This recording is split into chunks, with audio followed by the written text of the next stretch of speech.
Hey everyone, thanks for coming to the event. Really appreciate it. So just a couple things before we get into it. Everyone's going to be muted at the beginning for the entire event. If you have any questions or comments, just send it in the chat box and we'll address it. But yeah, it's pretty straightforward. We're gonna have a lot of interactive talks and speakers and musicians. So yeah, we're excited. Thank you, Nick. Hello and welcome to a very special launch event. Today we are helping young adults with chronic conditions step out of the shadows and become visible. It's a movement we call the Invisible Wave, and each of you can help bring it fully to life. I am Santhi Bhagat, the founder of Physician Parent Caregivers, or PPC. I started this organization in a desperate attempt to advance quality health care for young people with chronic conditions after my own daughter became critically ill. I couldn't believe all the obstacles I faced, despite being a physician who had excellent insurance, excellent primary care, and family support. PPC identified a void in the systems of care and policies for young adults. Recognizing that we are in a new era with rapid advances in technology, digital health, social media, and globalization, and that the current systems are not working, we believe it's time for a new model, a model that works for young people and includes them in the design process. PPC brings a decade of medical and health policy expertise to fuel and support these young adults in the Invisible Wave movement. You might say we are policy for young people. Today, you will meet some of the people who have dedicated their time, passion, and energy to create and build the movement and to initiate policy changes at the state and national levels. You will be entertained by some of our amazing Invisible Wave ambassadors from the land of Aloha, Hawaii. I hope you will leave our event feeling inspired to join the movement and participate in whatever way feels best to you. I know we have all worked very hard to get to this point, and it has been worth it. We are here to celebrate an incredible group of people who are making waves to change the world. I invite you to join us and grow the wave. And now I am delighted to introduce Nikhil Bhagat, who created Invisible Wave, and Kaleo Wassman, who was the spokesperson for Invisible Wave. They will tell you about our young adults and the movement. Hey everyone, thanks for coming. It's a pleasure to meet you all. So yeah, Kaleo Wassman is the lead singer of the band Pepper, Sabotage Sound System, and creator of Naughty Dawn. In addition to being the CEO of Law Records, Kaleo is also a sommelier and a yoga retreat leader for Rebel and Muse, which is his business with his wife, Melanie. Kaleo and I are gonna have a conversation about Invisible Wave and our population. How's it going, Kaleo? You there? There we go, you got me? How's it going? Yeah, brother, good to see you, man. Me too. So yeah, do you want to tell us a little about yourself, your music, and where you're from? Yeah, really briefly. I'm from a small town in the Pacific Ocean called Kona. It's on the Big Island of Hawaii. I grew up there with my bandmates from Pepper, and we graduated high school, and then we came to San Diego to play music, and we're still doing it. It's been a long, fun journey, and the adventure continues. And you know, still doing music full time, and we have a record label now. And also, I was able to start a business called Rebel and Muse, like you mentioned, with my wife Melanie, which is you know, very focused on health and balance. And what we do is we lead workshops, we lead retreats, get back into nature, and we're able to do this all over the world. Yeah, and just, you know, really honored to be here with you and to bring the awareness that, you know, the Invisible Wave is bringing. Awesome. So yeah, I think for me, do you want to go ahead, Kaleo, or do you want me to go next? You know what? This is the thing I would like to start opening up, man. Nick, how did you start this Invisible Wave? Like, what was your inspiration to do this? Because I think everyone out there listening right now needs to hear the story that, you know, you and I have explained and talked about before. Yeah, so I started Invisible Wave after years of seeing my sister, you know, grow up with a chronic condition and get improper treatment and care. I saw how difficult it was for her to get support from school or work, how difficult it was for her to make friends or socialize. And then recently I saw how difficult it was for my wife, who developed chronic pain from years of sports. get quality care and treatment as well. And so in January 2020, this year, top of the year, I started Invisible Wave as a social community and platform for young adults to feel safe and secure, for them not to get judged or treated differently. And now with the help of you, the volunteers and ambassadors in our population, we're creating change. So yeah, I mean, my sister and then my mom, she's been trying since I was in middle school, which is, I don't even know how, it's a long time ago, trying to get change. And yes, it was, Nick. Yes, it was. Trying to get care and quality support for this population. So I thought, at this right age, I should start helping people. And here I am, I started doing that. Awesome. Yeah, so Kaleo, do you want to tell us why you decided to join Invisible Wave as our official spokesperson? Yeah, I never thought I would be a spokesperson for anything, to tell you the truth, my man. But after you and I got to know each other, and we've been talking, it's so crucial to be able to bring, like I said, this awareness and to make this visible, and so a while ago, I was dealing with some neuropathy issues, okay?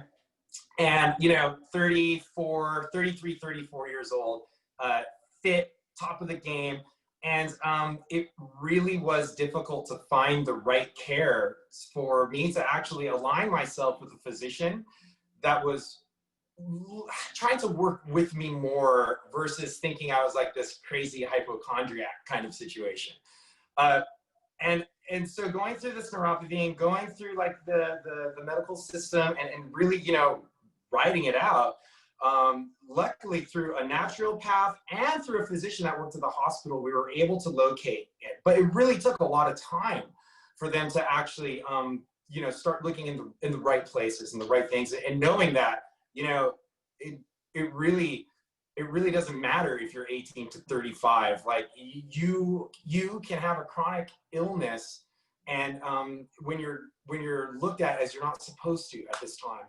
And so it was a beautiful situation for me to go through. I'm really grateful for it. But also too, I was teetering on not necessarily feeling like there was any kind of a group. There was no unity with anything. I just kind of felt on my own out there, And so with this and the story of your sister, it's really nice to be able to create this society, to create this social awareness, to create just a place for people to go and speak and not feel alone in any matter. Yeah, definitely. Where are we next? So yeah, I decided to reach out to Kaleo to become the Invisible Wave spokesperson because, I've been a huge Pepper fan my entire life. And, ever since high school, I've been to a lot of your concerts in Hawaii and California growing up. So I grew up on your music. And I love the energy and the vibe you guys had at all your shows. You guys interacted with the crowd, you pump people up. You make everyone feel like they're together as one enjoying the music.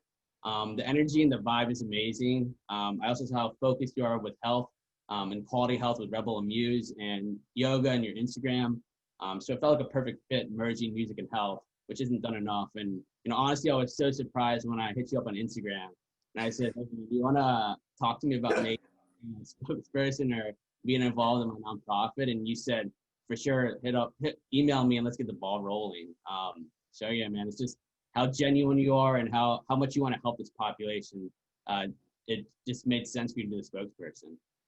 Well, Nick, first of all, thank you for the years of support and stuff. And honestly, now, it's really nice to know, when things align and they get to that point where it clicks in and it makes sense. It's exactly how I felt. This is a perfect opportunity to extend more kindness to, and like I said, man, it's so important to you that people have a venue to go to. It's really, really amazing that old saying, strength in numbers kind of thing. And when you're feeling invisible, who wants to feel invisible?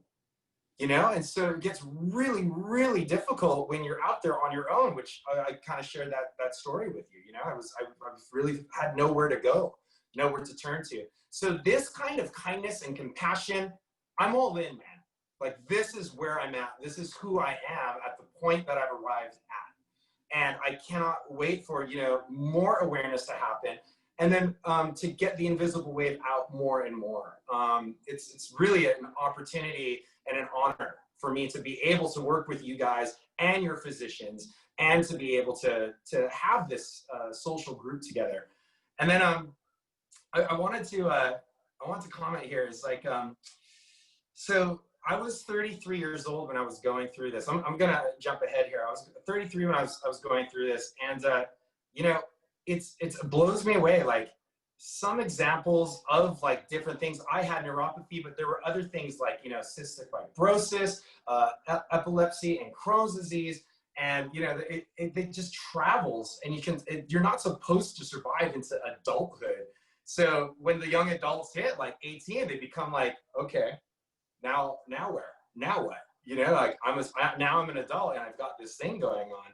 And you know, I'm so happy that we're able to converse and be able to build a space where people can come to talk, enjoy, relax, and just have a little bit more peace than they may be finding themselves in. Yeah, definitely. And I agree. I mean, like you said, I mean, young adults who are 18 to 35 years old, you know, they don't get the quality care they need. I mean, it's usually babies and the elderly. They have medical homes, they have healthcare systems in place. But then 18 to 35, you're supposed to be at the peak of your health, you're supposed to be at the top prime spot of your health. And what do you do if you're not? I mean, you're seen as, okay, maybe you don't actually have anything.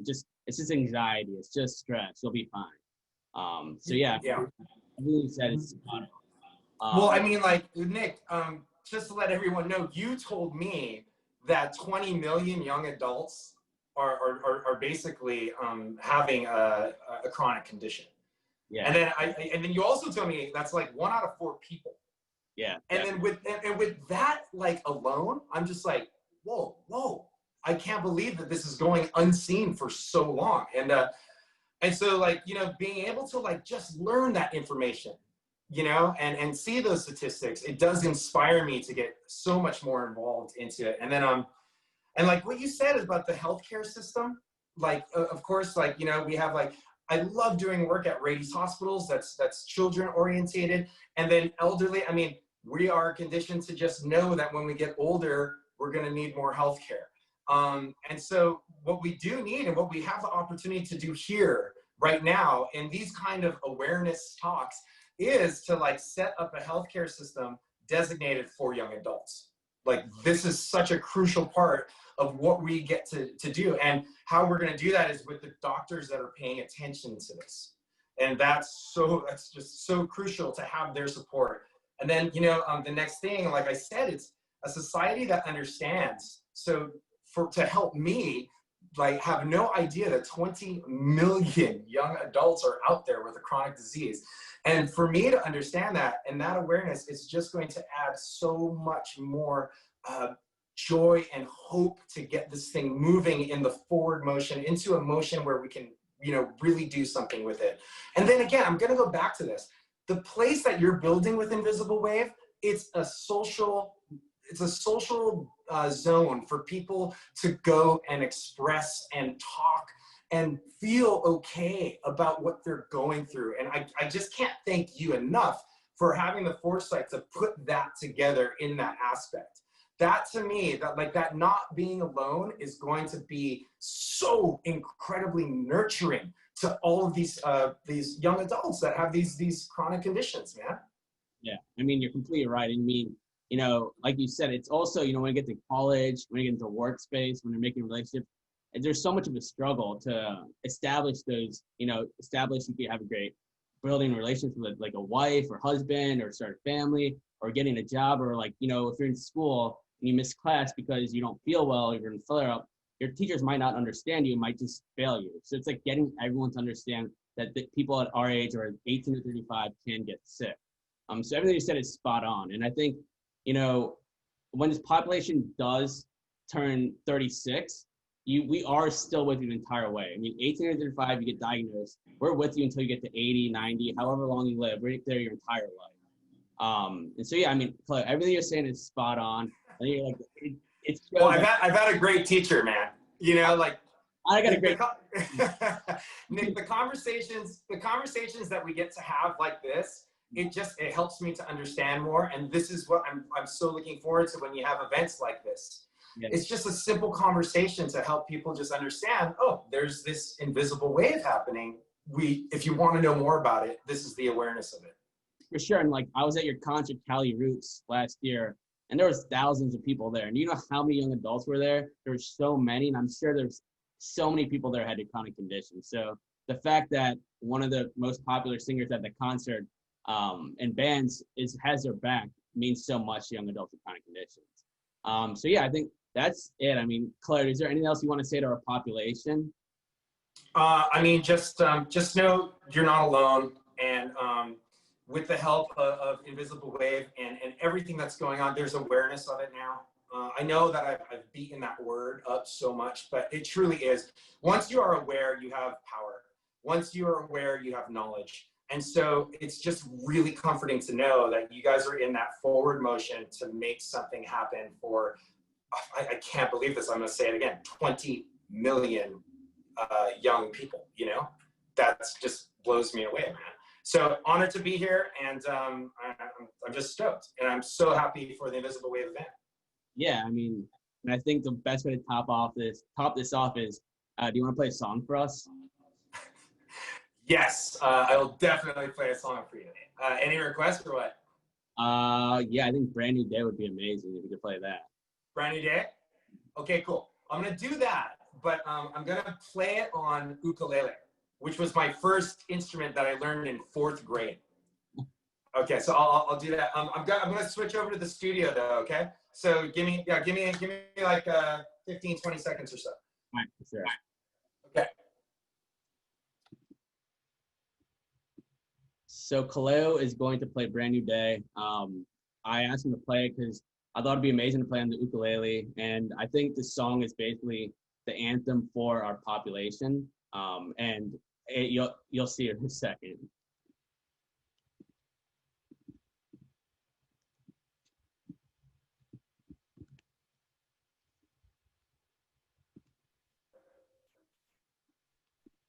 You there, Kaleo? There we go. Thanks, guys. Hey, Nick, I'm going to do a little quick sound check with you, yeah? For sure. You got that? You got vocals? You got ukulele?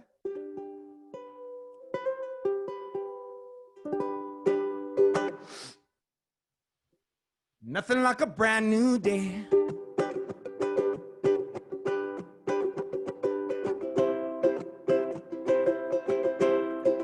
Nothing like a brand new good morning, my son. Your light brings the time out of the dark and cold of night. Today is looking brighter. We live and we learn. We build and we burn. Sometimes the lesson knocks you down. Falling to the ground on dirt. Won't be going under dirt. Watch me recover. Crazy little ride to the other side. Well, if you can make it, no one can take it. This life, sweet life, can you taste it? Nothing like a brand new day. Oh, oh. It takes my mind off of yesterday. Oh, oh. When I thought that I lost it, but wait, I got it. Tomorrow's on the way, another chance to find it. If I can just make it through the night. Nothing like a brand new day.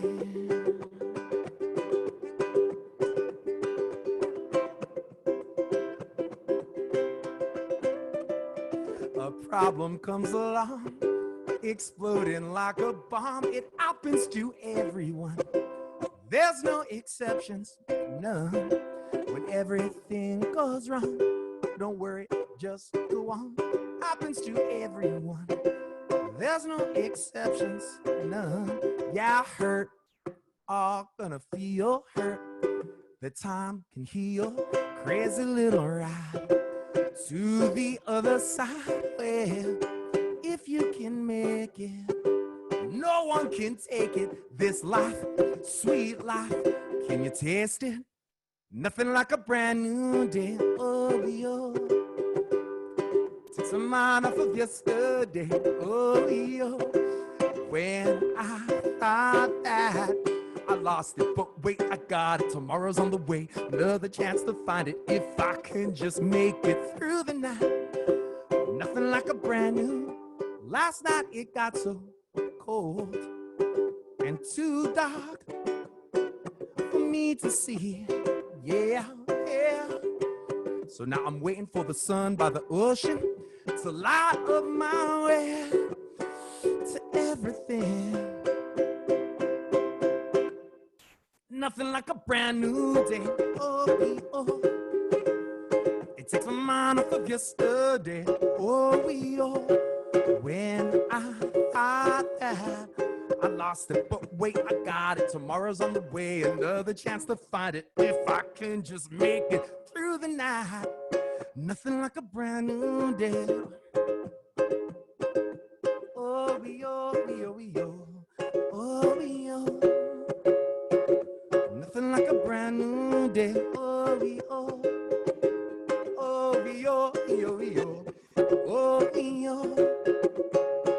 Nothing like a brand new day.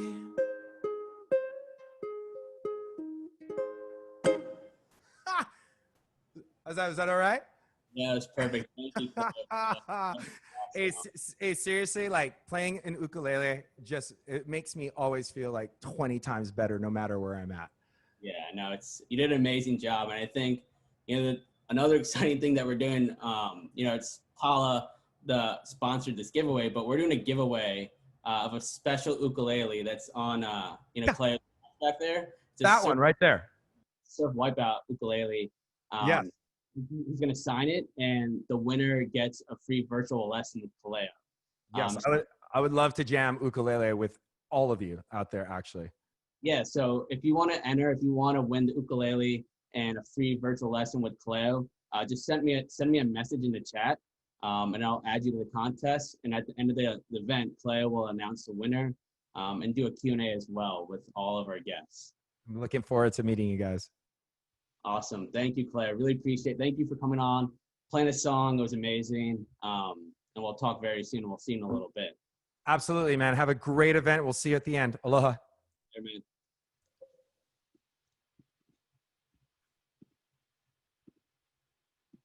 Young adults with chronic conditions are a unique and vulnerable population. 25 years ago, children with chronic conditions were not expected to survive into adulthood. Today, young adults with chronic conditions are left to struggle to manage their health without a system designed for them. Society has recognized that older adults have health vulnerabilities by creating geriatric medicine to provide care for seniors and organizations like the AARP to look out for the population as a whole. But these young people need similar supports to be able to manage their health and their lives. We have an exciting agenda today. Through our Invisible Wave interviews on Instagram, we learned about a prominent theme of how young people view their health as it relates to their gender. Today, we will hear from our ambassadors about how gender and identity intersects with health. We also have an exciting session with US Senator Van Hollen on the impact of COVID-19 on young adults with chronic conditions. After, you will hear about legislation that is already underway to be an important first step of understanding college students with chronic conditions. Then you will get to meet our volunteers and find out why they are such an integral part of the movement. Finally, musicians Kaleo, Johnny Sweet, and Maile will be performing. I am excited to introduce the next session, moderated by Dr. Paul Strumpf, a MedPeds physician with type 1 diabetes who is Chief Medical Officer at Medavant Sciences, in conversation with Dr. David Wood, who runs the Adolescent and Young Adult Clinic at ETSU Health, and PPC Young Adult Council member Kara Purdy. Kosh, thank you very much for the introduction. The main message I want to communicate is that the doctors on your panel are your allies. And why should you believe me? Well, Kosh lets you know why. I was young once with a condition not visible to others, type 1 diabetes. Now I'm old with the same condition. And I was diagnosed at 6 years of age and actually encouraged not to consider a career after college because people with diabetes did not survive in good health at that time. This explains my becoming a physician with a desire to concentrate on the young adult population with diabetes and other medical diseases. To do this, I trained in both pediatrics and internal medicine with fellowships in pediatric endocrinology and adult endocrinology. My training taught me the team approach for diabetes management, which I employ to treat children and emerging adults in my practice. I therefore believe emerging adults with any medical condition should be able to benefit from a team approach to their care. As you can see, I have a personal and professional interest in this issue and your success. We, the doctors, care and want to champion change so you can get the care you need and deserve. You have heard from Kaleo and Kosh about the need for quality young adult healthcare. Just how is this healthcare delivered? The accepted model for quality healthcare delivery is called the medical home. And the term medical home means a team-based approach where your primary care doctor is the head coach and coordinates care with all your other specialists and care team. So all your doctors and specialists are working together and are on the same page with no delays. It's a system that will allow the patients to have the best care possible. We have medical homes for children and the elderly. What we need are young adult medical homes that include digital and virtual health, complementary and alternative medicine, and mind-body medicine. These medical homes would provide an all-in-one framework that helps our population through the toughest phase of their life and guides them to success. The young adult medical home would focus on outcomes important to young adults like yourselves, such as finishing college or vocational training, getting and keeping jobs, finding a partner and starting a family, managing a home, and financial security. Establishing young adult medical homes is what we plan to push and try to achieve. And the young adult medical home starts with transition after childhood and goes on through young adulthood. How you fare in this phase sets the trajectory for later life, and care providers would include primary care physicians, specialists such as OB, GYN, mental health, social workers, etc. Insurance is also key because for the medical home to succeed, there has to be a way to pay for it. I am now pleased to introduce Kara Purdy, whose personal and professional experience point out the opportunities and challenges during this transition period. Kara works as a clinical research coordinator at the Cystic Fibrosis Center of Children's National Hospital in Washington. She authors, manages, and executes research protocols. She is a member of many national committees and has presented her research at national conferences. Kara, I'll turn it over to you. Thanks so much, Paul.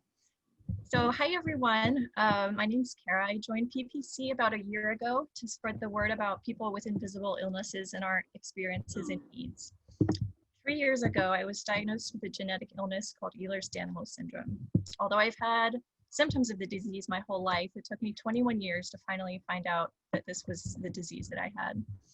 Since childhood, I've been passed from doctor to doctor, specialist to specialist, and misdiagnosis to misdiagnosis. I've been told my disease doesn't exist, that there's nothing to be done, and generally brushed off because I was young, and young people don't get chronic pain. It was only as my disease progressed that my complaints were heard. Even then, I was the one who had to bring up the possibility of Ehlers-Danlos syndrome to my doctors. Thankfully, I was tested and finally had a name for what I was going through. Now, with medication and the therapy schedule, my life is pretty normal. After college, I started working at Children's National CF Center. It was there that I saw healthcare for chronic illnesses could be different. We have psychologists, social workers, dietitians, support groups, respiratory and physical therapists, and a research team dedicated to this one disease group. No matter the patient's age, their concerns are addressed and followed up on. Our patients are supported at every turn. So why is this not how we treat the other young adults with chronic illnesses? They have the same needs, but are left to fend for themselves, sometimes with doctors that don't understand or outright deny their illness. Imagine being a vulnerable college student with a serious disease, being gaslighted by your doctor who's telling you there's nothing wrong and it must be in your head. You have to deal with insurance claims, medication, payments, classwork, anxiety, and pain every minute of every day. We need to recognize that young adults with chronic conditions are a vulnerable population that need extra attention from a team of specialists who understand the difficulties of their age group. We can help these people live more comfortable lives, and we need to start now.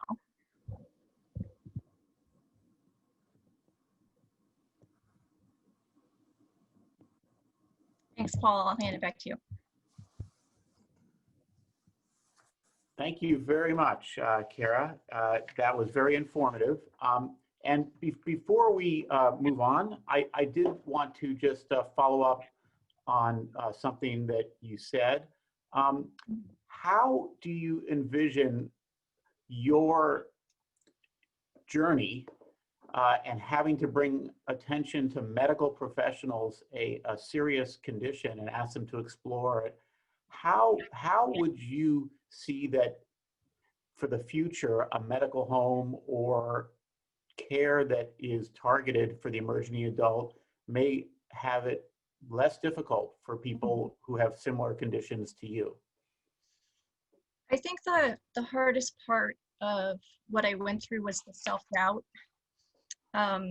You know, having doctors with, you know, a million degrees telling you that there's nothing wrong with you is kind of, you know, a hit to your self-esteem and what you experience in your body. So just having a clinic or a team of doctors who believe you adds so much to your mental health, you know, irregardless of your physical health, which, you know, hopefully they would also address. So just having someone who you know is there to help you and is not going to doubt you and is not going to, you know, tell you that your experience is invalid would be so helpful.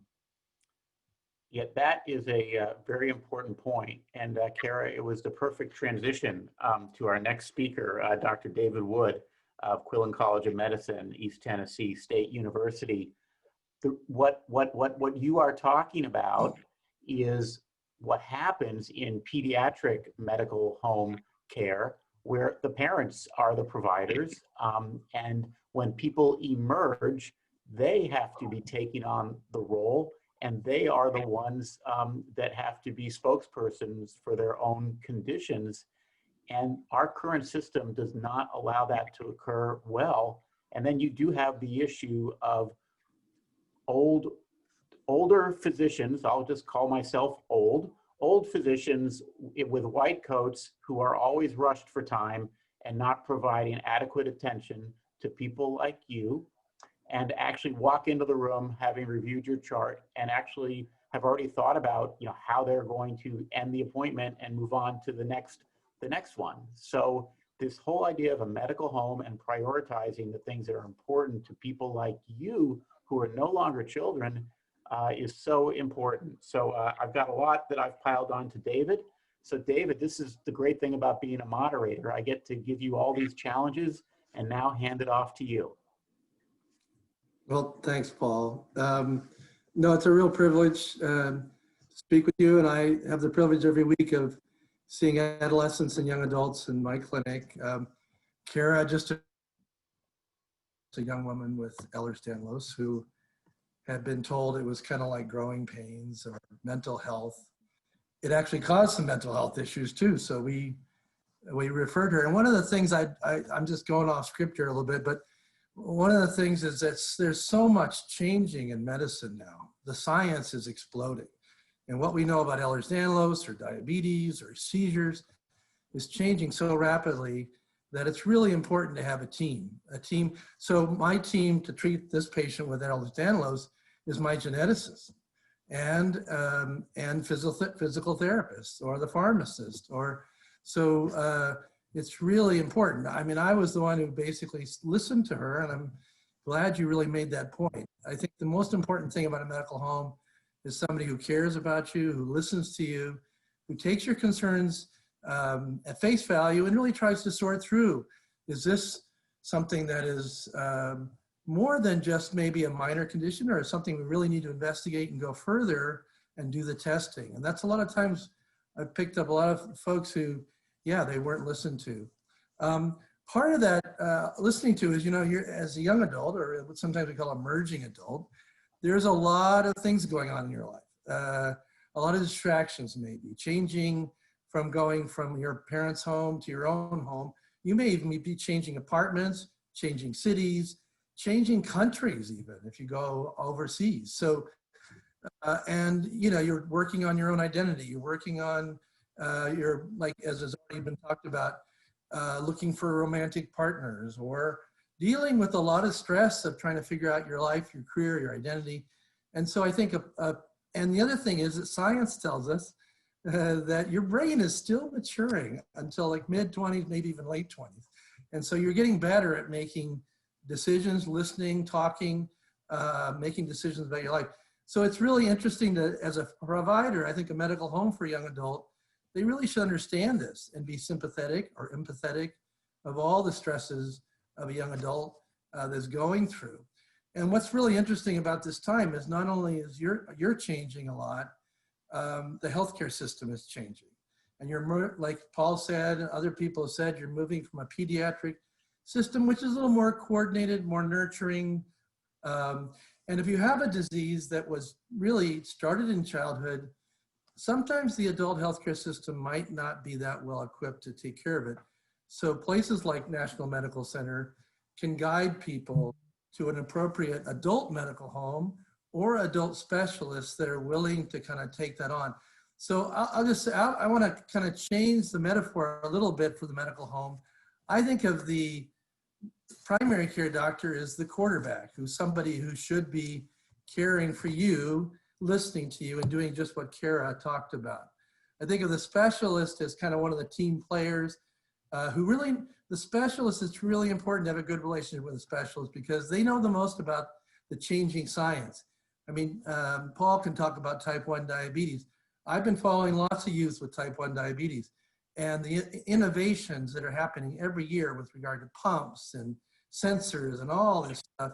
I can't keep up with that. So I depend on this, as a primary care medical home, I depend on the specialist to tell me what this patient needs. And then sometimes as a primary care medical home, and that could be an internist, it could be a family physician, it could be OBGYN for women. And so they need to interpret that for you, help coordinate care, provide preventive care, provide sexual health services like contraception. So it's a lot a medical home can do. And I will mention that a medical home is not an urgent care center. They are very convenient, I'll say that, but they don't coordinate care. They don't really know a lot about chronic disease. They're there for the acute thing that you're presenting with.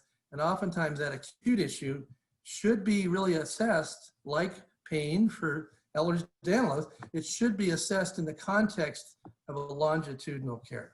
The other thing I'll mention, to complete the metaphor for the medical home, you have a quarterback, which is your primary care. You have players that are like the pharmacist, who really can be very helpful in, they know a lot about medications, what you need to do, how you need to store them, whether you need to refrigerate them, and whether they're going to be side effects if you're on multiple medicines.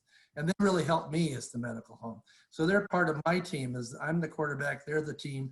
But who's the coach? I actually call the coach you. You're the coach. You're calling the plays. You're in charge of your life. And you really need, as a coach, what makes a great coach? Game. They know the game inside and out.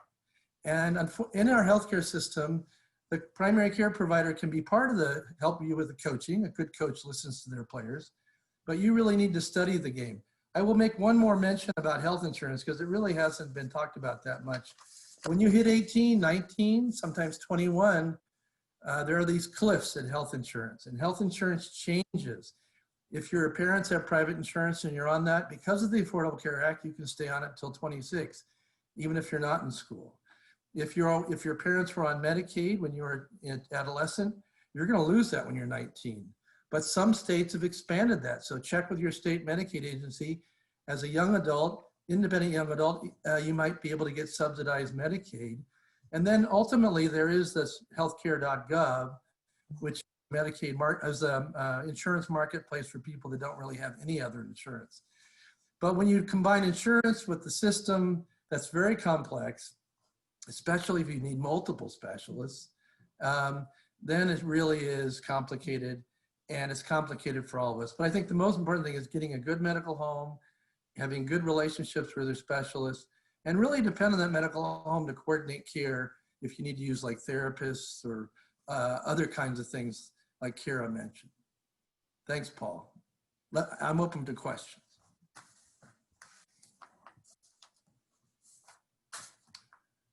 Paul's muted. Okay, there we are. Thank you. I'm having a little trouble with my mute button.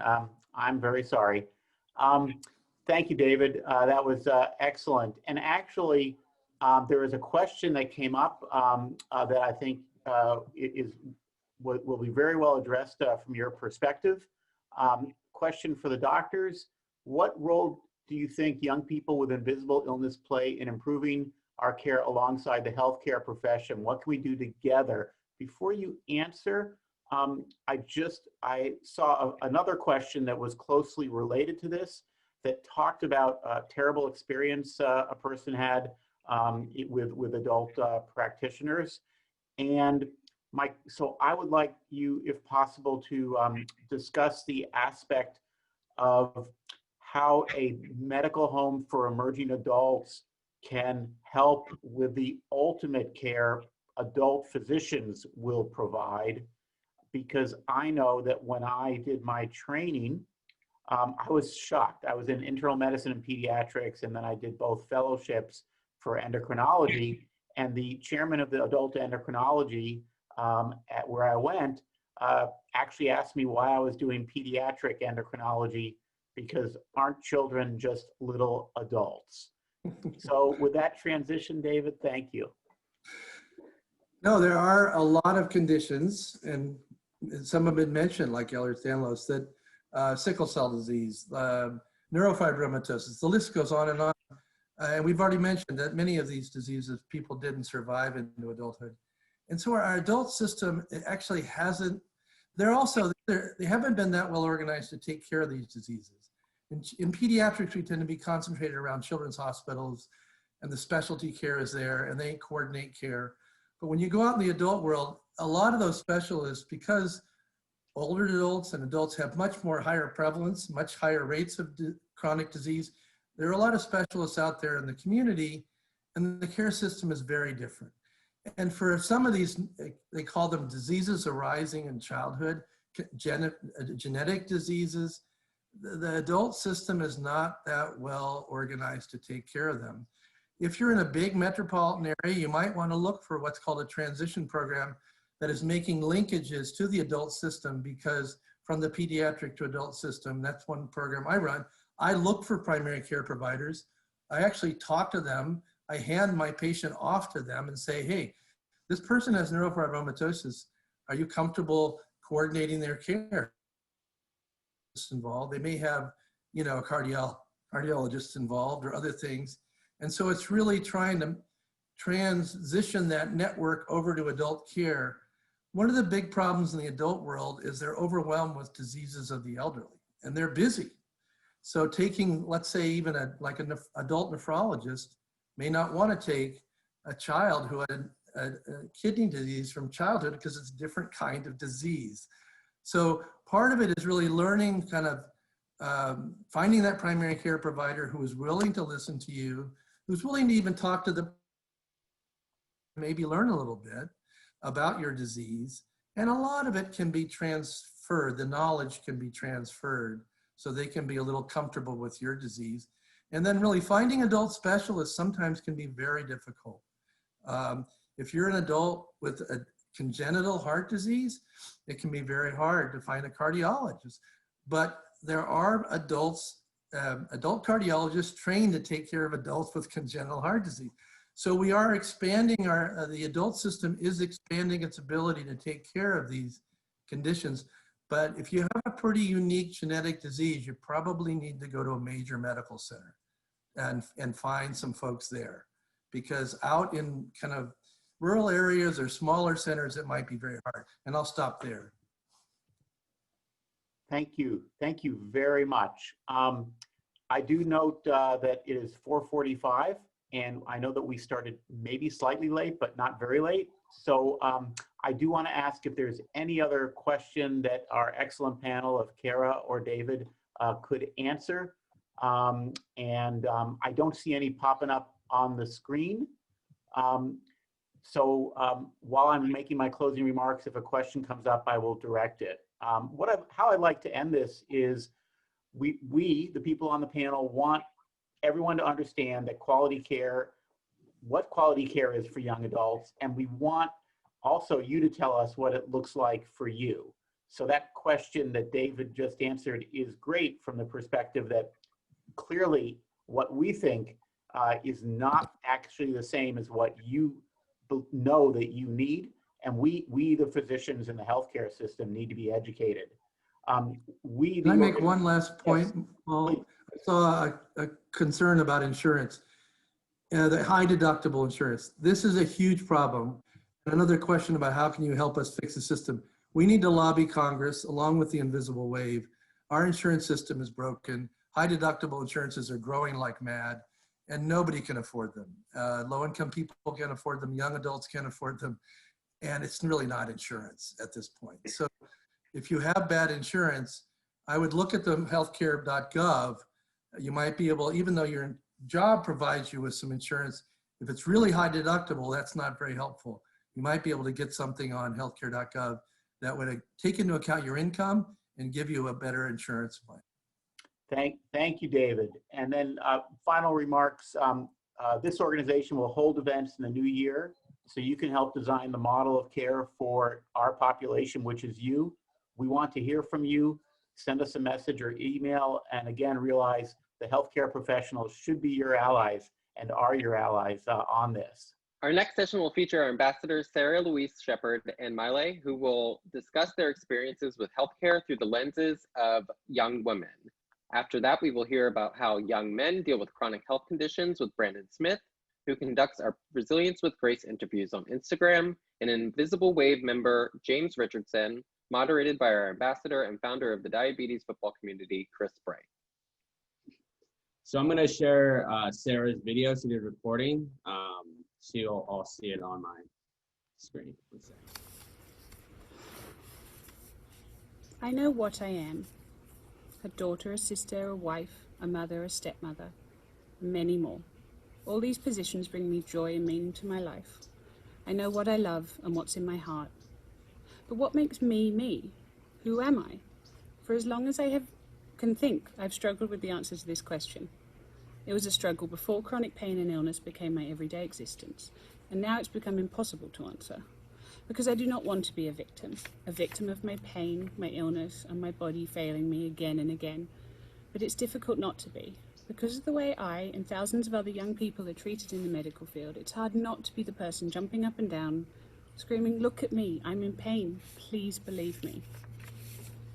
I was diagnosed with polycystic ovary syndrome at 17, and I had 5 ovarian cyst removal surgeries by the age of 20. I got pregnant miraculously and have my daughter in March 2016. The chronic pain began in September of that year, and I do not want to be a victim of my pain, my illness, and my body failing me again and again. But it's difficult not to be. Because of the way I and thousands of other young people are treated in the medical field, it's hard not to be the person jumping up and down, screaming, "Look at me, I'm in pain, please believe me." I was diagnosed with polycystic ovary syndrome at 17, and I had 5 ovarian cyst removal surgeries by the age of 28. I got pregnant miraculously and have my daughter in March 2016. The chronic pain began in September of that year, and I had another cyst removal surgery in October. The pain continued. I went back to the OBGYN who performed the surgery and told her I was still experiencing the pain on my left side. Waiting for an appointment in a room full of patients, the doctor came out and talked to me, but she refused to let me back into her office for my appointment. Instead, without any attempt to lower her voice or afford me any sort of privacy, she accused me of undermining her surgery. She assured me quite aggressively that she did her job and there was nothing more she could do for me. Tears stinging my eyes, I stumbled out of the office and broke down in tears. Knowing what I know now, I'd be standing up for myself and telling her that she was not only being an abhorrent doctor, but she was breaking HIPAA laws by discussing my private medical business in front of other people. Reflecting on this, it seems that the problem here is the doctor hit the limit of her expertise. She is very good at what she does and a renowned OBGYN. However, in her mind, she had completed the job, so she lost any compassion she once had and didn't want to keep treating me. I accept that doctors can't take on everyone's pain. However, if she had spoken to me in private with even an ounce of kindness, perhaps recommended another doctor, it would have saved me time, money, and pain. The lack of education surrounding our issues in our community is the problem here. My experiences over the last few years have certainly had overtones of sexism. Mainly young male doctors in the hospitals telling me that I shouldn't be in this much pain, which angered me to the point of kicking them out of my hospital room and telling them without a uterus, they don't get to have an opinion on how much pain they think I should be in. I had a male OBGYN when he noticed dilated blood vessels around my uterus. When I asked what it meant, I was told absolutely nothing. However, I turned into Dr. Google and discovered pelvic congestion syndrome. I had every symptom. It is a chronic condition that occurs in women when varicose veins form in the pelvic region. The veins are swollen, twisted, and lengthened, and it often starts after pregnancy. I rang his office the next morning and asked to speak to him about my discovery. 2 days later, a nurse rang me back telling me that pelvic congestion syndrome didn't exist. It took 2 weeks to get a reply and a referral to a specialist, and I felt belittled and embarrassed the whole time. I finally had an MRI, and my female specialist rang that night to tell me I had a severe case of PCS as well as May-Thurner syndrome, which is a syndrome when the left iliac vein is compressed by the right iliac artery. It increases the risk of deep vein thrombosis. I was referred to an interventional radiologist at UCLA called Professor John Moriarty. He's an expert in pelvic congestion syndrome and believes it is a very real condition that causes pain and is severely overlooked in the medical field. He is also one of the kindest doctors and people I've ever met, and I felt safe, nurtured, and believed in every one of my interactions with him. My first surgery was to implant a stent into my left iliac vein for my May-Thurner and to have vein embolization for the PCS, as well as coils placed into veins in my pelvis, and I had 4 surgeries for this. Professor Moriarty said the most he's ever done on a patient was 2, and out of 300 cases, mine was the worst he'd ever seen. He told me that most doctors over the age of 50 don't believe in pelvic congestion syndrome as they're not taught it in schools. But there is enough evidence to show that this condition is the reason for 30% of chronic pain in women. So how then can this still be being diagnosed and turned away? My view on managing a chronic illness is very obviously personal. I live with it every day. I'm a puzzle. We all are in this community. We need and deserve a team behind us to navigate the world of chronic illness. We need doctors that see us as a people first and then our condition. Between the ages of 18 to 35, young people are meant to be the force in this world. These are meant to be our best years. College, travel, starting a career, finding love, starting a family. Moments in our lives that help shape who we are and what we want to become. But how easy is that when one is in pain every day? Having endless doctor's appointments, hospital stays, surgeries, when the day is shaped around a medication schedule. For us, this is what is shaping us, and we want and deserve to be seen as something more. Being believed is the long-running topic of most of the discussions about chronic pain, especially in the young person community. We are constantly trying to prove something that can't always be proved. At some point, there is an exhaustion of empathy, a doctor reaches their limit, and they unburden themselves of us, the so-called difficult patient. And where do we go from here? There seems to be no protocol for when we get to this point. The way our pain is being handled is either falling into the category of being ignored, not being prescribed the necessary drugs, or, just as dangerous, being over-medicated. I've had 7 surgeries in 2 years, and the moments I've missed with my family, especially my 4-year-old daughter, it kills me. The drugs I'm on, the emotional and mental burden I carry. We're all in the same boat, and we're ready to speak out. To open the door and shout that, yes, I am a young person who has a chronic condition. Treat me with respect and see me. We're not going to hide behind that door anymore. The men, women, and LGBTQ members of our community can stand strong together and know that part of our identity may very well be having a chronic condition, but that we are so much more. Thank you.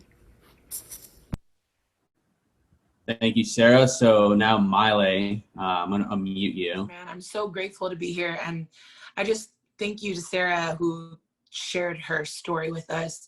Piggybacking off of what Sarah said, it's really hard and really difficult to be a woman with a chronic condition. As you can tell, being in a doctor's office is not exactly someplace that anybody wants to be. Anybody that's healthy and able-bodied, doesn't want to be there. So we definitely don't either. And the thing about my story is I actually didn't know I had a chronic illness until 2 years ago, or maybe 3 now that I'm checking out my timeline. But my name is Maile, and I'm a local artist here in Hawaii. I sing reggae and pop, R&B, gospel. And I didn't get diagnosed with my chronic illness, which is endometriosis, until a couple years ago. But my doctors told me that I might have actually had this since the age of 13, which means that I've had a total of 16 plus years with chronic pain, and literally, like Sarah said, just being unheard and not believed. Having a level of belief in your life, when people can believe that your chronic illness is real, it does something for you. It validates something in your life. And something that I want to talk about today is medical discrimination.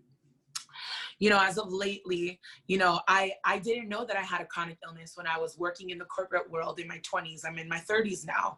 So that means all of my 20s, I literally was just clueless, doing things in the medical field, visiting ERs, the ER, and going into doctors' offices, trusting the words of male doctors that didn't really know or believe, like, what I was saying about my body, and a slew of medical care workers that just didn't want to hear me, didn't want to hear me out, didn't want to listen to the things that I was saying. So I've been trying to get a job as of lately, which is so crazy, because to a normal person, you would think you just have the qualifications, you go to school, you do your thing, you submit your resume, and you just go on your job interviews and it should be fine. But the unfortunate part for those of us living with the chronic illness is finding a job is pretty difficult for a few reasons, because some of us have medicine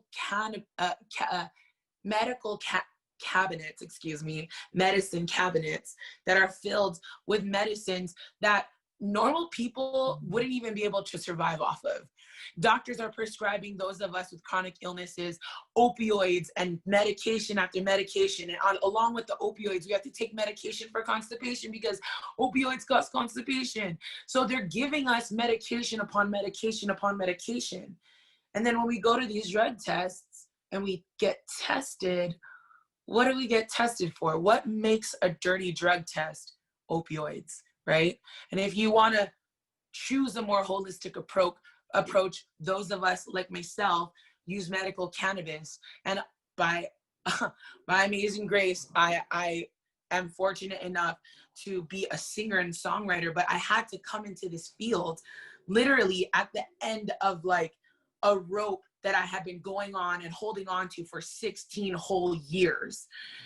And the funny thing about being an American is we're supposed to be able to have a quality of life to sustain like ourselves.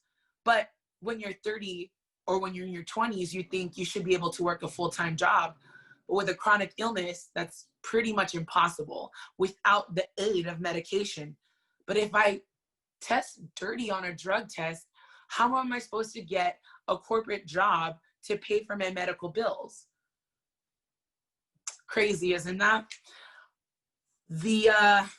I'm pretty sure you guys have heard this. We hold these truths to be self-evident, that all men are created equal, that they are endowed by their creator with certain unalienable rights, that among these are life, liberty, and the pursuit of happiness. Well, my creator made me with a chronic illness, and I am in the pursuit of happiness. I have a medical history of marijuana as medication, but in the business world, a dirty drug test is a dirty drug test.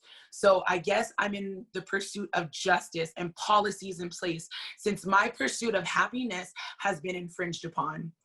Medical cannabis has only been in my life for a few years, and it's been crazy because I used to think that this was such a terrible thing. I'm a Christian woman, I'm a God-fearing woman, I'm a law-abiding citizen, and it took me 30 years to be okay with something that that society and the federal government deems is not okay. But I have a chronic illness, and I'm supposed to have a life. I'm supposed to pay my bills. How am I supposed to do that if I'm coming up with dirty drug tests and being set up for failure, right?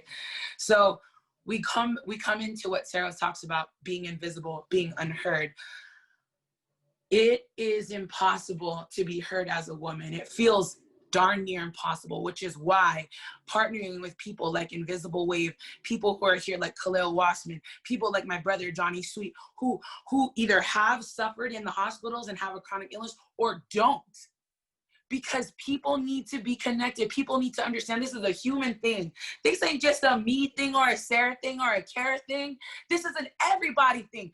Everybody in your family that you know, like every family in America has somebody that is suffering from a chronic illness. So if it's not for me, if it's not for Kara, speak up for somebody. You know, we're here using our voices, and I'm grateful that I fell into music because I would be jobless and beyond broke without it, and my medical bills would be piling higher than the ceiling because they already are. And I'm not alone in this, and I know I'm not alone because of this amazing group that I belong to. And I just want to encourage everybody who is brown, every brown woman, to continue to speak up for themselves, because it took me 16 years to be heard. And a resident doctor, and thank you to Dr. Paul, who spoke up and owned some of the things that are not even his to own. Some doctors who are misdiagnosing people because they're too busy in their day and they don't want to take the time out, or you're too old and you don't want to learn.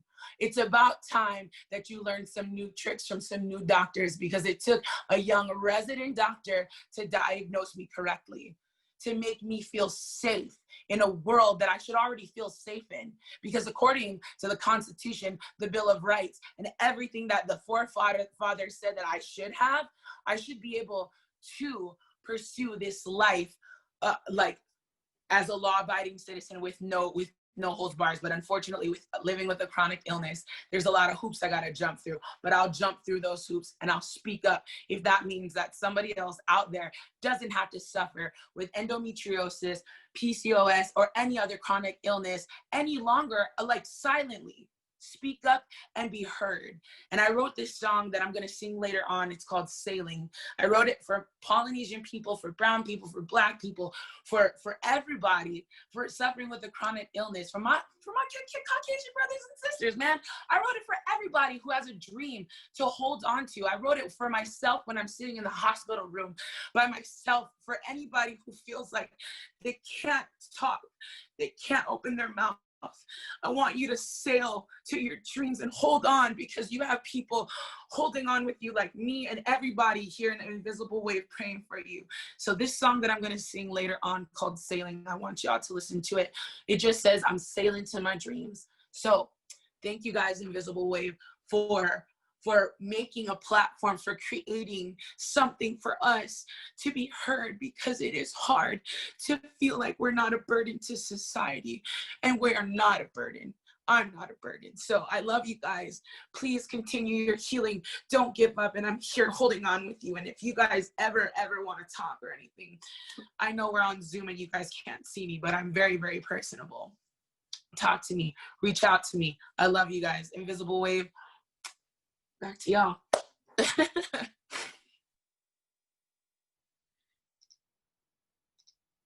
That was amazing, Maile. So thank you for that. That was fantastic. So we're going to move over to the men's health. Wow.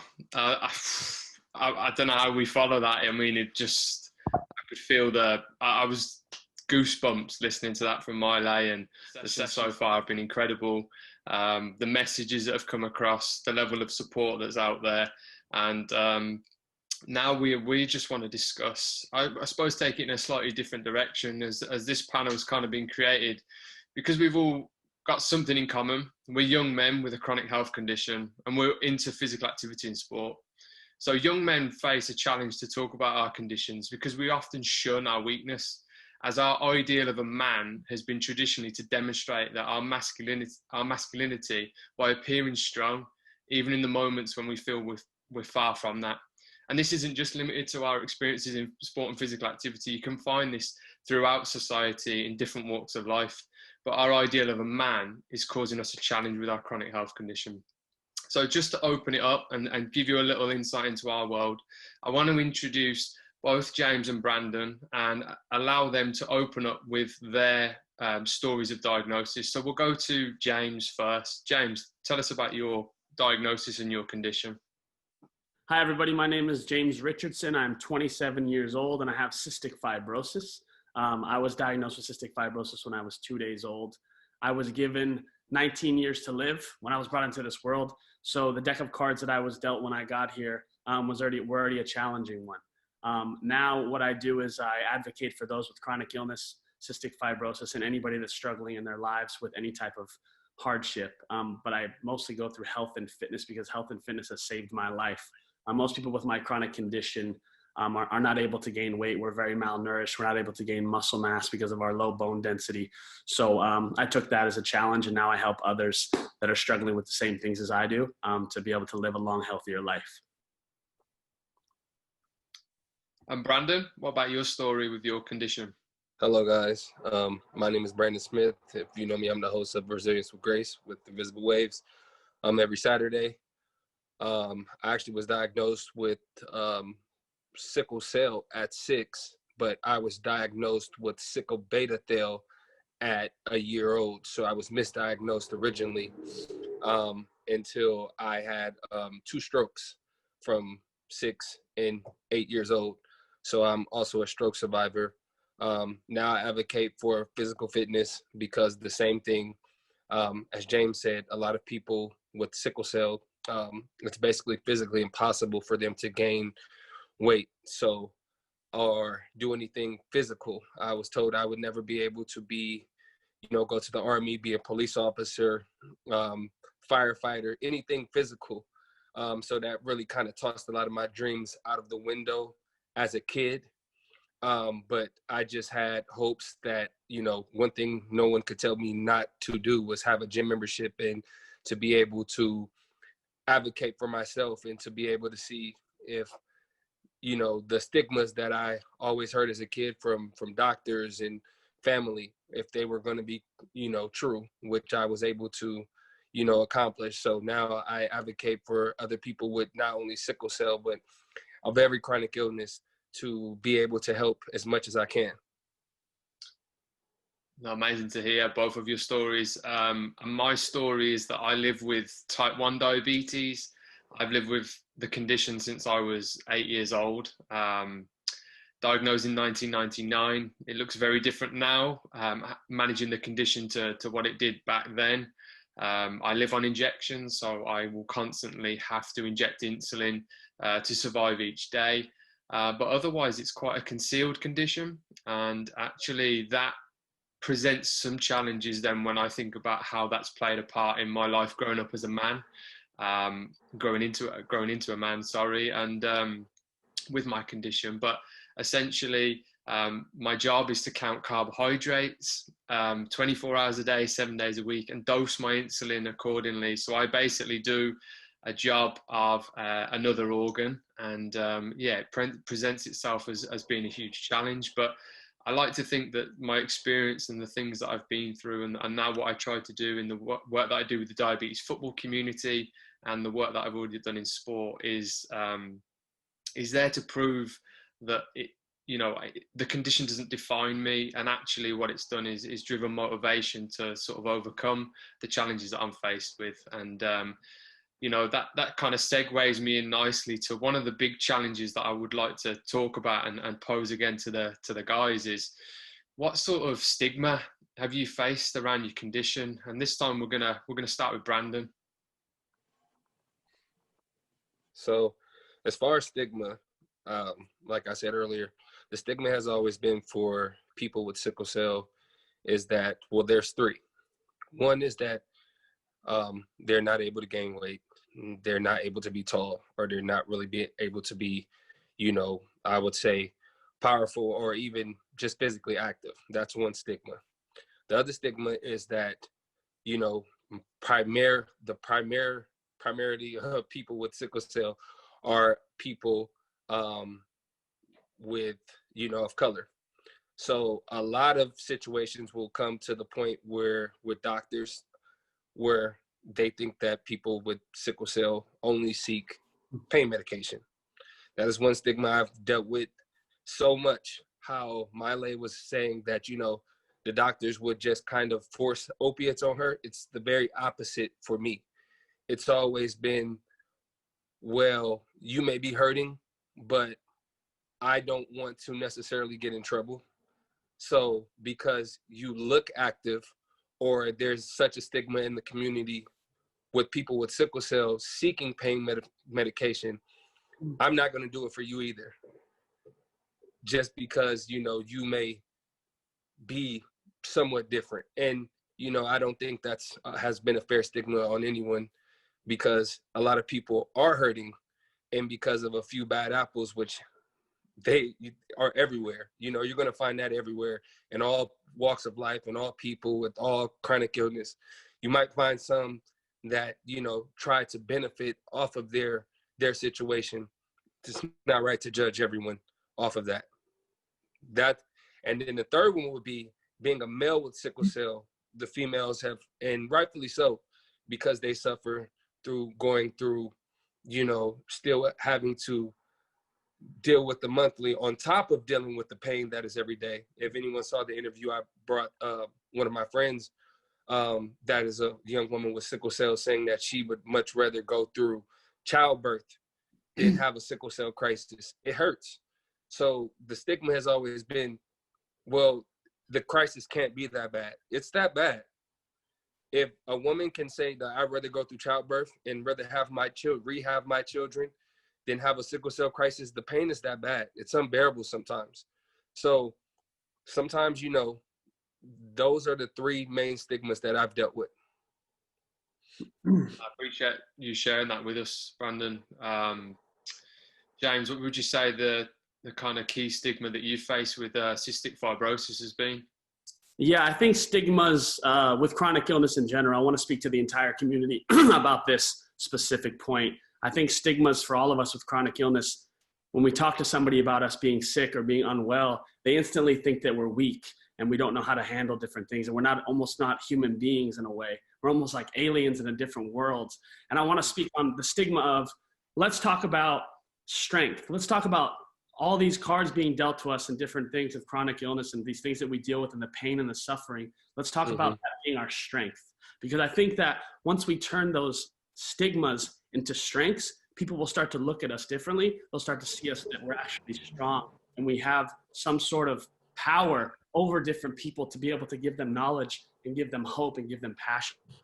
Because I think that the stigma of being chronically ill as being weak and unwell, we need to change that. Because what we go through is supposed to give us strength and it makes us strong. Look at all the individuals in this chat, how strong we are for going out and talking about what we deal with on a daily basis. I think that is what makes us actually stronger than most of the population, because everybody deals with struggles in their life. But I think that just the normal struggles of life, you add chronic illness on top of it, you add pain and death and dealing with relationships and dealing with taking medications all day and all this time-consuming things that we have to do. I think that is what needs to be spoken about, the stigma of let's talk about how strong we are, not about how weak and sick we are. Mm-hmm. No, I really love that, mate. I think, you know, it segues all of us together, you know, it brings us all together. And actually, I talked about it, and, you know, it actually provides strength and that motivation to overcome. So 100%, I think it adds something to us that I think many other people in society struggle to find, is that drive and motivation to show, you know, this condition that we've been given is not going to define us. I think if I was to show a couple of ideas about stigma and the things that I've kind of faced myself, is living with diabetes and type 1 diabetes, you're often tarred with a brush that is associated to our, if you like, the more renowned version of diabetes, which is type 2 diabetes. There is a link to type 2 diabetes that suggests that some people have brought it on through lifestyle. Now that then, through the media and the perpetuation of those ideas, then falls its way onto everybody with diabetes. So for a long time, I've been tarred with, did you eat too many sweets as a kid? Were you a fat kid? You know, all of these things that has nothing to do with my condition, but because the name of my condition mirrors another one, I have constantly faced that since I was diagnosed as an 8 or 9-year-old. The other thing that I think really is important as well is the view of injections in society. We've built up a stigma around injections, which suggests that you're straight away just a drug user. So even in the last year, throughout my sport, I played football and futsal. or soccer, you know, for predominantly, I'm expecting, you know, it's a US audience. So, and in those environments, you know, I've been called a druggie 3 times in the last year. And, you know, to hear that from people you're playing with, or you know, one was a referee, alluded to the fact I was a drug user, somebody who's supposed to look after my well-being. These people, they have a huge impact on our lives, and it has a huge impact on the way we approach life. And that links to the point that I want to ask, you know, I want to come to James on next is, have you ever concealed the fact that you live with a chronic health condition because of the situation you found yourself in society? Yeah, I kept my chronic illness a secret for 26 years. I'm 27 now, so I just recently brought it out in the last year. But I think that what made me bring it out to the public and be able to share it and give me the strength to be able to talk about it was I had to find out what my purpose was in this world. And I talk a lot about what our purposes are. And I think that a lot of the times we're looking at external things for our purpose of maybe we want to get this job, or maybe we want to buy this car, or whatever it is that we want to do. But I think the purpose is inside of us, and we have to look inside to find our exact purpose. And I was very scared and embarrassed of my illness for a long time, but I came to the fact to realize that, like we were speaking about previously, the illness gives us the strength, and we have to be okay with being vulnerable, especially as men. Some of us, we're looked at men as we're supposed to be strong. We're supposed to be the powerful one in life. But I think that being vulnerable and showing your weaknesses and showing what you're born with, this is not something that we decided to have. This is not a choice for us. We've been born with this. So I think that we have to embrace this, and we have to show people that no matter what you're born with, no matter what comes your way, we can overcome this with strength and a powerful mindset. And we just have to take away all the people that are thinking different things of us and just show our vulnerabilities. And if people like what we're saying and they understand us, then those are the people that are going to stay in our lives. And if they don't, and they judge us and they think that we're weird or whatever it is, then they don't need to be around us. And that's okay. We have to accept that fact. Just be vulnerable as a man, woman, doesn't matter what, and just show your strengths, and the people that are supposed to be in your life will be there. No, amazing point. Bang on the money, James. And Brandon, have you ever felt that you've needed to conceal your condition to anyone in society? When I was playing sports, I played basketball and football, but mainly basketball until college. I went through all of the trials and tribulation as a kid, the sacrifices of a young basketball player, AAU basketball, traveling. I've been, all over the world for basketball, and that was something that I was told I would never be able to do. But when I was 13, I actually had no veins anymore for injections. So I know what that feels like. And I actually hid the fact that I had a portacath in my chest to my basketball coaches, to my football coaches, because they would have never let me pass physicals that way. So each time I would make up an excuse for it was if we had to do shirts versus skins or something similar, I'd be like, oh, it's a birthmark from when I was a kid.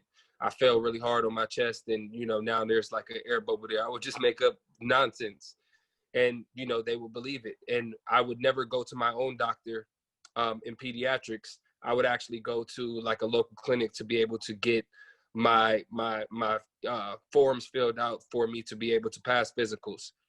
And a lot of the guys on my team, as you equated to, if they saw me taking medicine at school, you're a druggie. What are you taking? Oh, it's something, everything but what it was. It was something else. And I would often even be made fun of for it. Oh, don't say anything. I'll hit you in your chest. You have sickle cell. I've heard it all. So I didn't want to hear it. So I would just make excuses for it until, like James said, it came to a point where I was like, well, this doesn't make me weak. This makes me strong. Could they deal with this on a daily basis? The ridicule, the hurt, the pain, of being someone in high school playing sports and still, dealing with all of this. I don't think that a lot of people could. So in that, I found my strength to say, well, there's no more hiding. So really until college, until I said, either they're going to like it or they're not going to like it. If they don't like it, then that's on them. Like, I don't need them in my life. They'll be away. But yeah, so now I refuse to live anyone's truth but mine. Wow, yeah, mate, that's, got me a little bit choked listening to some of that. It mirrors a lot of my own experiences as well. But I just wondered, and I'll come back straight to you, Brandon. Was there an actual moment that you remember sort of opening the door and saying, you know what, I'm not going to hide this anymore. I can't hide it anymore. I'm going to talk about this, and I'm going to share what it's like to live with my condition. I would say around 2013,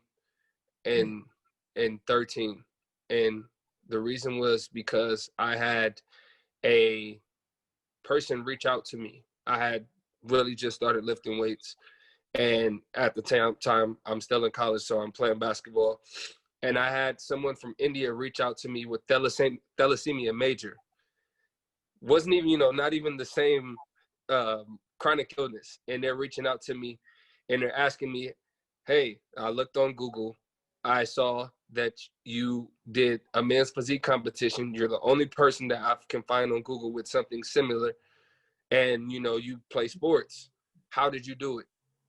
And it made me feel good. It made me feel proud of myself. It made me feel strong. It made me feel that the fact that I didn't make a mistake to say, you know what, let me go ahead and put these extra hashtags, pound sickle cell, pound warrior, pound chronic illness. Let me do that and see what happens. It made me feel like it was validation. And it made me feel like I wasn't alone.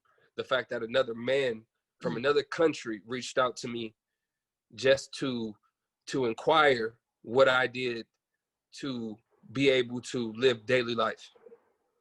And that was the moment for me where I said, you know what? I want to help people. I want to help everyone if I can. Man or woman, regardless of who they are, sexual orientation, I want to help everyone. So if I can help someone else to live inside of their truth and, to another man to not have to hide behind his feelings, then what have I got to lose? Nothing at all. They can't do anything else to me. I've already went through so much pain. There's nothing else that can be done to me. Let me step out into the world. No, I can only say that similar things sort of happened for me, in that it was a significant moment for me. It took me all the way to, and I talk about it as it was quite a sad thing at the same time, that it took me to almost my limit for me to feel as though I was able to share what it was like to live with my condition. I had to represent my nation in futsal for me to feel that I was vindicated, that all of my efforts I'd surpassed what my condition had sort of posed me. And actually, for one moment, I actually felt like I'd almost beaten diabetes, if you like. And that was really my summit. And, I always talk about this saying where, and for us with chronic illness, the greatest view comes after the hardest climb. I think when we go on to achieve anything with a chronic illness in our lives, I think because our lives are that much tougher, when we get to that summit, the view will always be that much greater. So I am thankful in a way that I am able to appreciate life with that in mind, that actually my summit and my view from the top, because of the challenges I face, will always be that much greater. And then just to kind of finish and wrap up this session, we're going to be continuing with this idea in this program. We want to speak to more young men with chronic illness in the future. So the three of us are going to be championing this as we go forward. We're hoping to create this idea of the locker room to enable guys to come together and share, whether that's through WhatsApp groups, whether it's through Zoom meetings like this. But essentially, we want to be starting with this idea. We want to grow it, and we want to support more young men with chronic illness in talking about their condition. That's going to be coming in 2021. So please keep an eye on everything that Invisible Wave are doing. And thank you very much for your time. And thank you for all that you're doing, Invisible Wave. Thank you.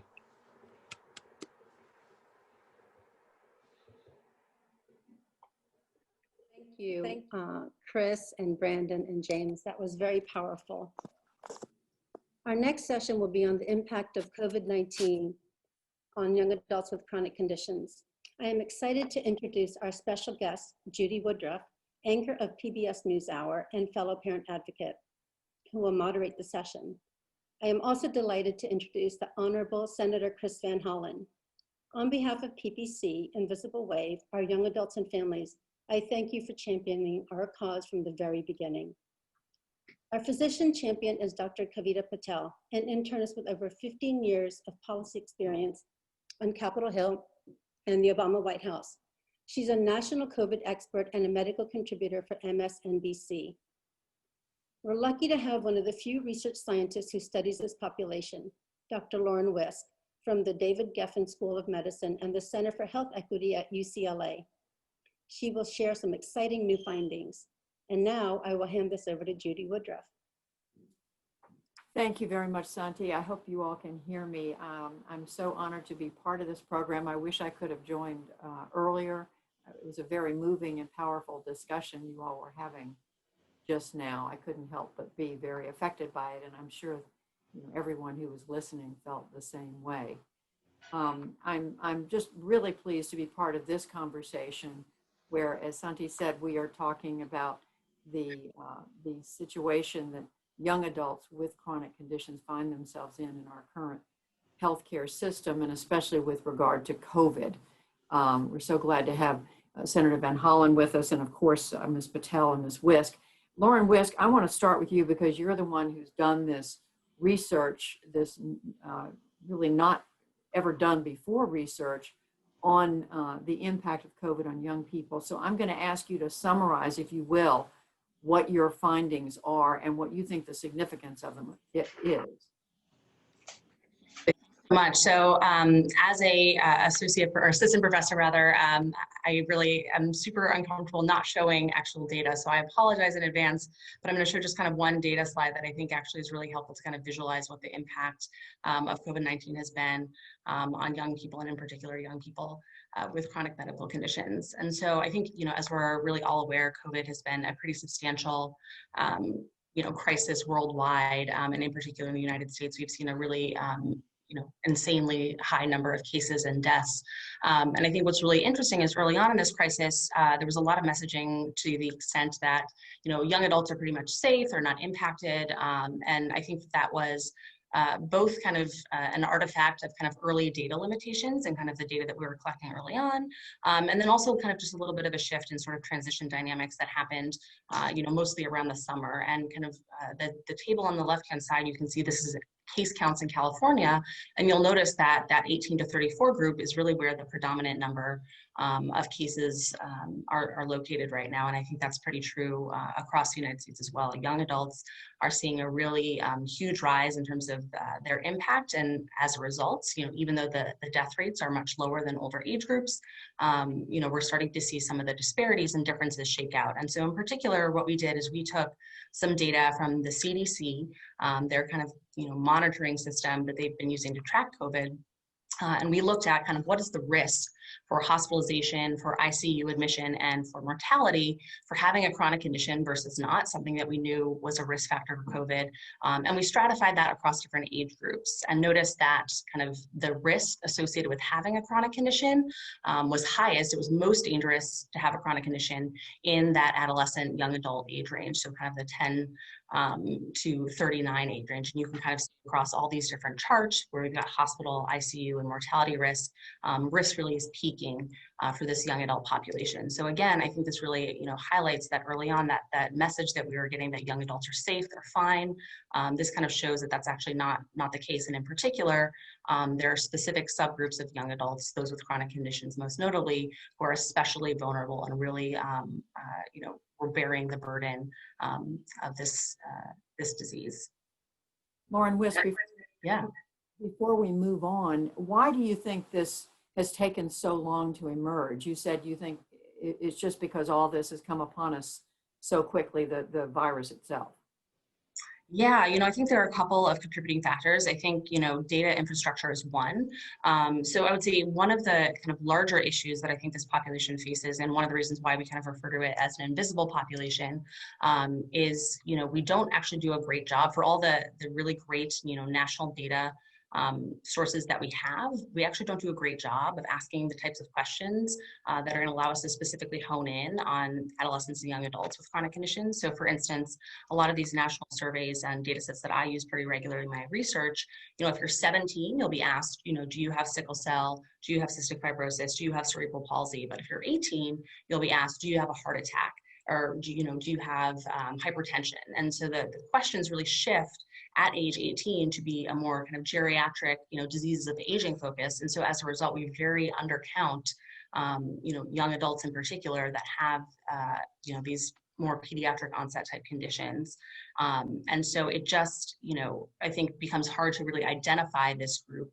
And, I think COVID has really laid bare a lot of the, issues and disparities that kind of have existed within our health system for quite some time now.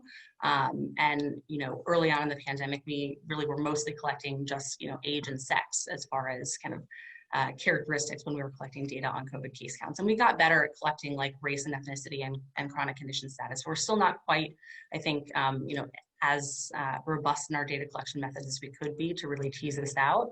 But that I think was a very important contributing factor. And I think also, yeah, just the speed of the onset of all this, it happened very fast. And it is, I think, hard kind of in our system where, every single state essentially has a slightly different mechanism in place for kind of reporting, and so having to coordinate across, all these different states, different kind of, even more local health authorities also makes it complicated to kind of have a unifying method for data collection and to harmonize all these different data streams in a way that makes it useful for being able to kind of put like a figure together like this to understand what's going on. Very important to have all this. Senator Van Hollen, this is something you've taken an interest in for quite some time, and you have recently sent a letter to the CDC, the Centers for Disease Control, to ask them about risk designation for these young adults with chronic conditions. Tell us about that. Sure. Well, first of all, Judy, it's great to be with you. And thank you for your leadership on PBS NewsHour and bringing us the facts every night. Dr. Patel, it's great to be with you. And thank you for the information you provided us during this COVID-19 crisis. And to Dr. Wisk, thank you for your research. And just as I answer this question, I do want to say to Santi Bhagat, Dr. Bhagat, thank you, because I know Judy and I were together, I think about 15 years ago, as you launched this movement, and your persistence is really making a difference. And I think that this gathering now is an indication of the momentum that we have on this issue. We have a long way to go. And that is why I wrote to the CDC and Dr. Redfield back in September. As Dr. Wisk has said, this pandemic has shown a harsh light on many inequities within our system, in our healthcare system, disproportionately impacting people of color, in our economic system. But we also know, as Dr. Wisk just indicated, that it's also having a disproportionate impact on young people with chronic conditions. And we have not collected this data. Part of the reason this has been an invisible issue is because we've had an absence of data. And I wrote to Dr. Redfield asking them to make sure that as we respond to this COVID-19 pandemic, that they look more closely at the issue of younger people with chronic conditions, because they are especially vulnerable. And as we develop, for example, the vaccine and the protocols for the administration of the vaccine, we all understand that we want to focus on those who are most vulnerable. Our frontline healthcare workers, yes. People in nursing homes. But we cannot assume, as Dr. Wisk said, that younger people are somehow a whole lot less vulnerable, especially this group of people. And so That's why I wrote to him. We got a letter back acknowledging that people who have, pre-existing conditions are more vulnerable. But of course, we knew that. But it was pretty clear from the response that they hadn't drilled down enough into this data. So, and we just heard from Chris and James and Brandon about, putting a face on this, on what this means. And I know earlier participants also did so. So we're going to keep pressing ahead as we develop responses and really push them to collect this data on a national basis. And Senator Van Hollen, just a quick follow-up, and I want to join you in praising Santi Bhagat for being the driving force behind this amazing organization, and think about all the progress that it's made over this time. But just on what you were just speaking about, have these government agencies been sufficiently responsive? Have they been doing everything you think they could have been doing, or have they just been hit so fast from so many different directions that it's that we need to give them a little space? I mean, I'm trying to understand how much pressure should we continue to be putting on them. Well, I think it is important to keep the pressure on, and here's one reason. As we begin to reopen, and we start hopefully to get back to in-person classrooms in colleges and universities, we want to make sure that young people with chronic conditions aren't left out.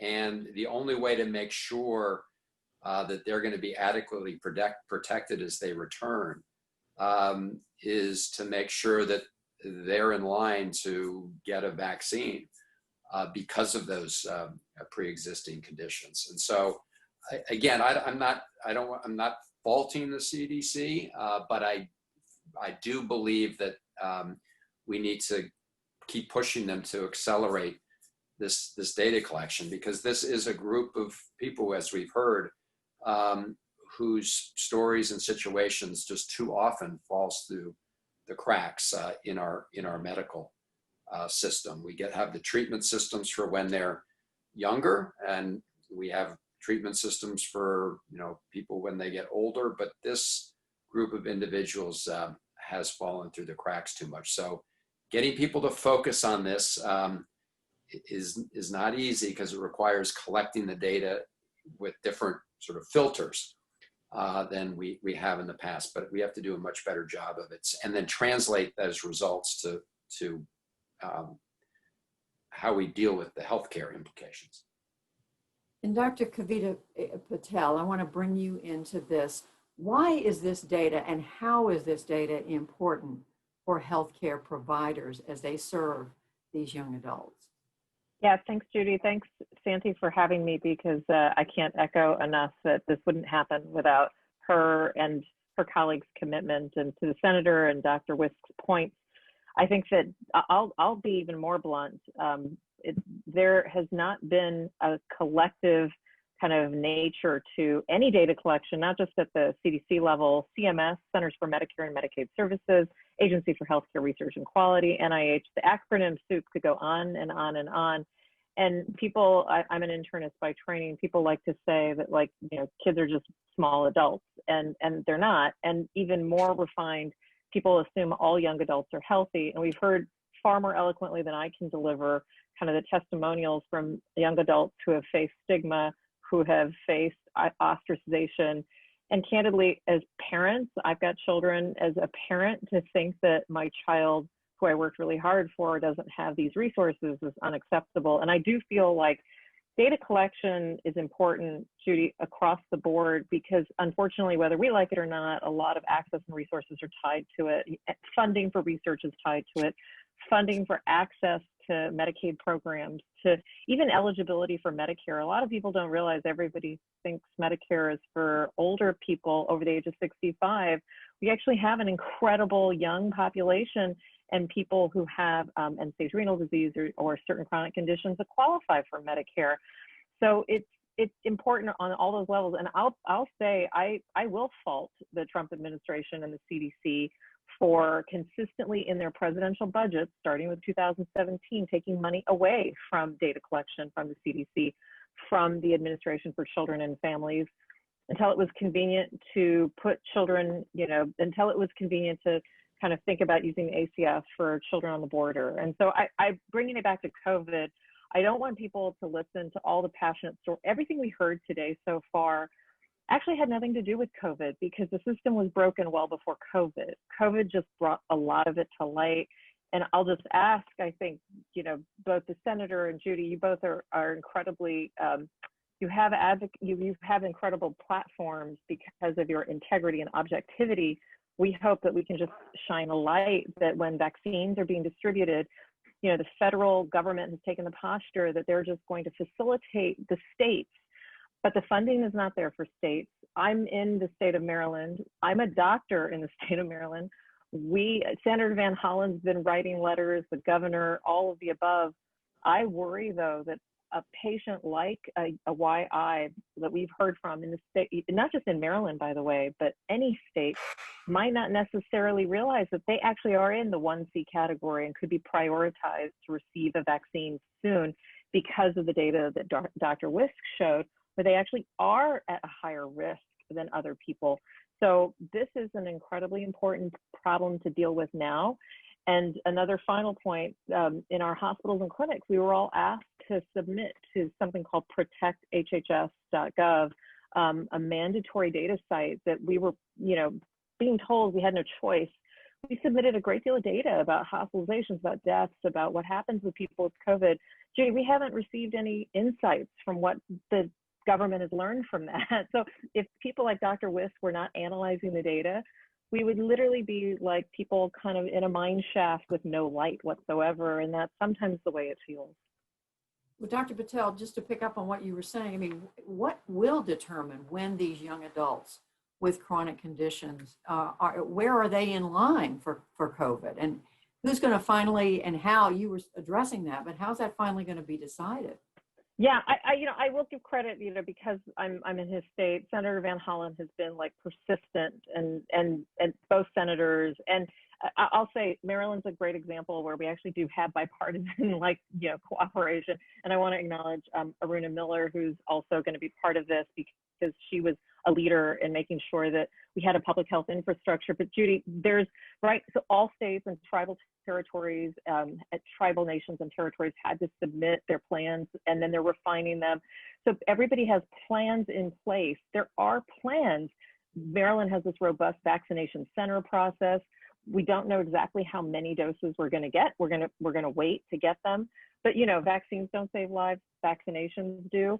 And so we can have vaccination centers stood up.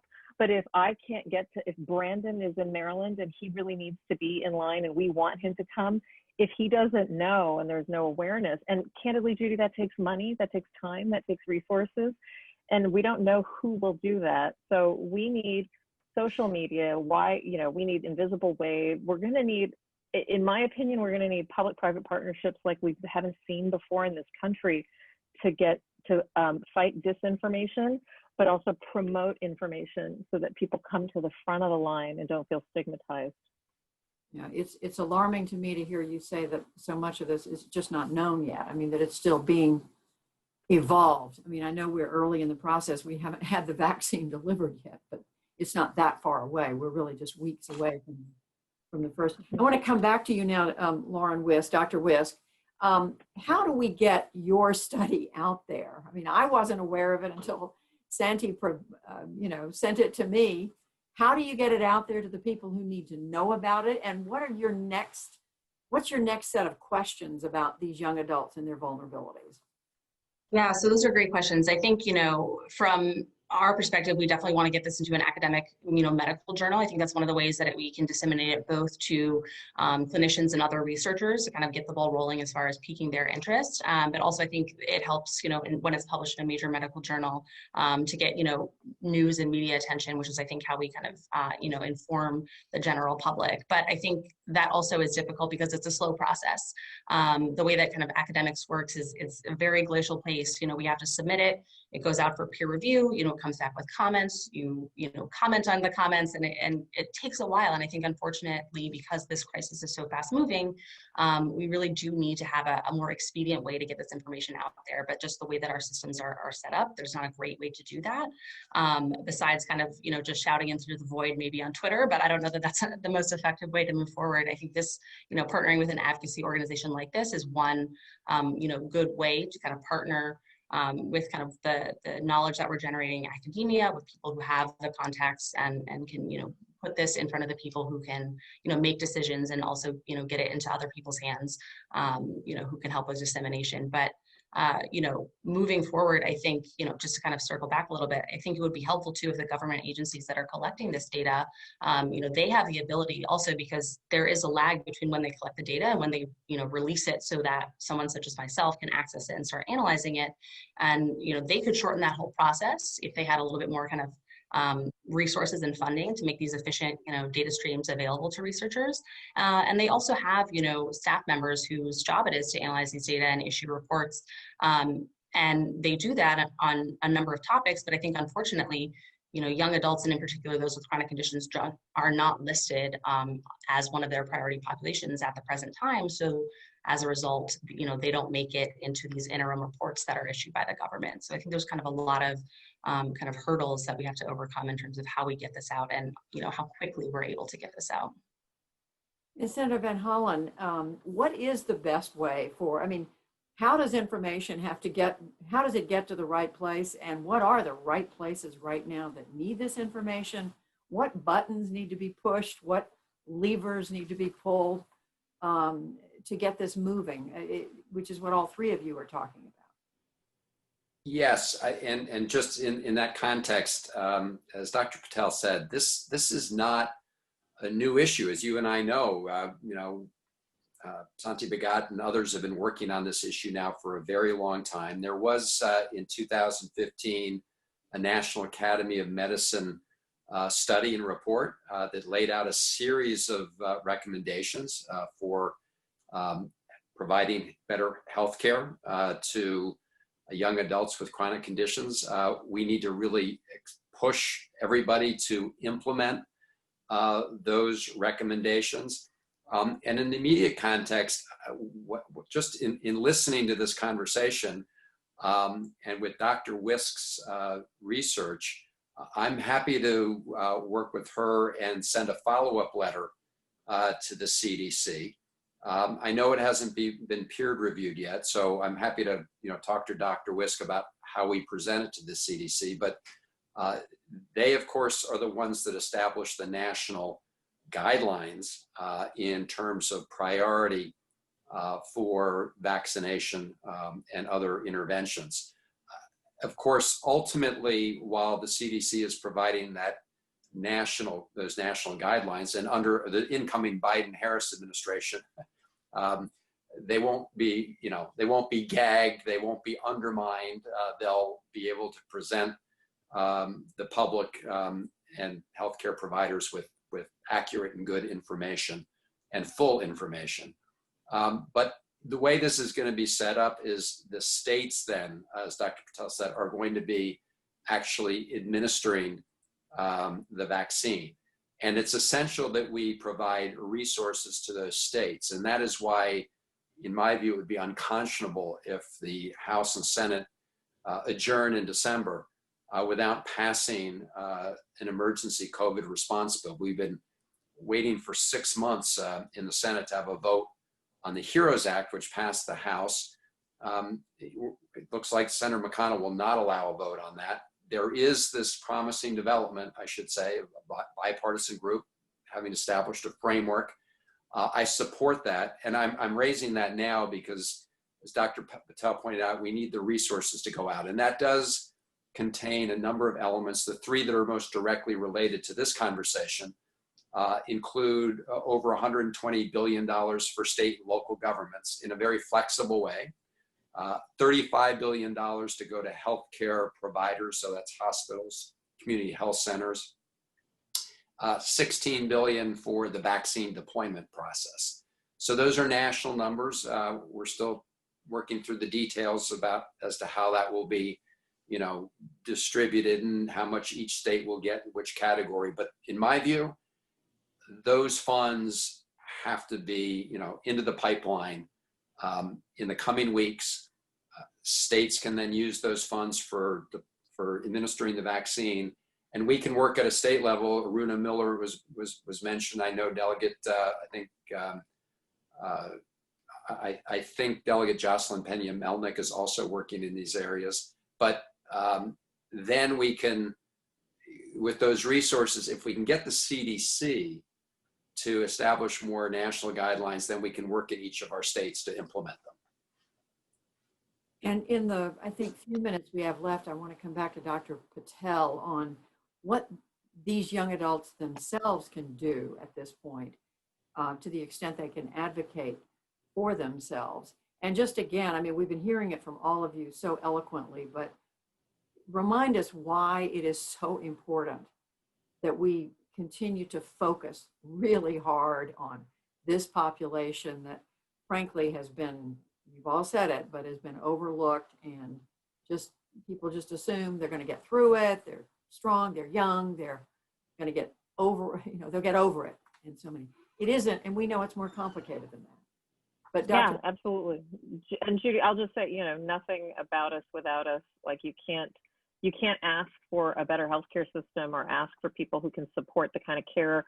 And it's not healthcare, by the way, just to be clear. I think Maile spoke eloquently about trying to find a job. So I think this goes well beyond healthcare. We need to have people understand much better how the systems that we're literally working in, living in, and kind of breathing in need to be really much more comprehensive. And I keep going back, Judy, to kind of any of us who struggle at any point. All of us, I think, have struggled with COVID for different reasons. And we need to have, coming out of this, America has great innovation, America has great potential. And I think that instead of saying that the young adults are kind of the source of the infection or the drivers or the potentiators, we are the source.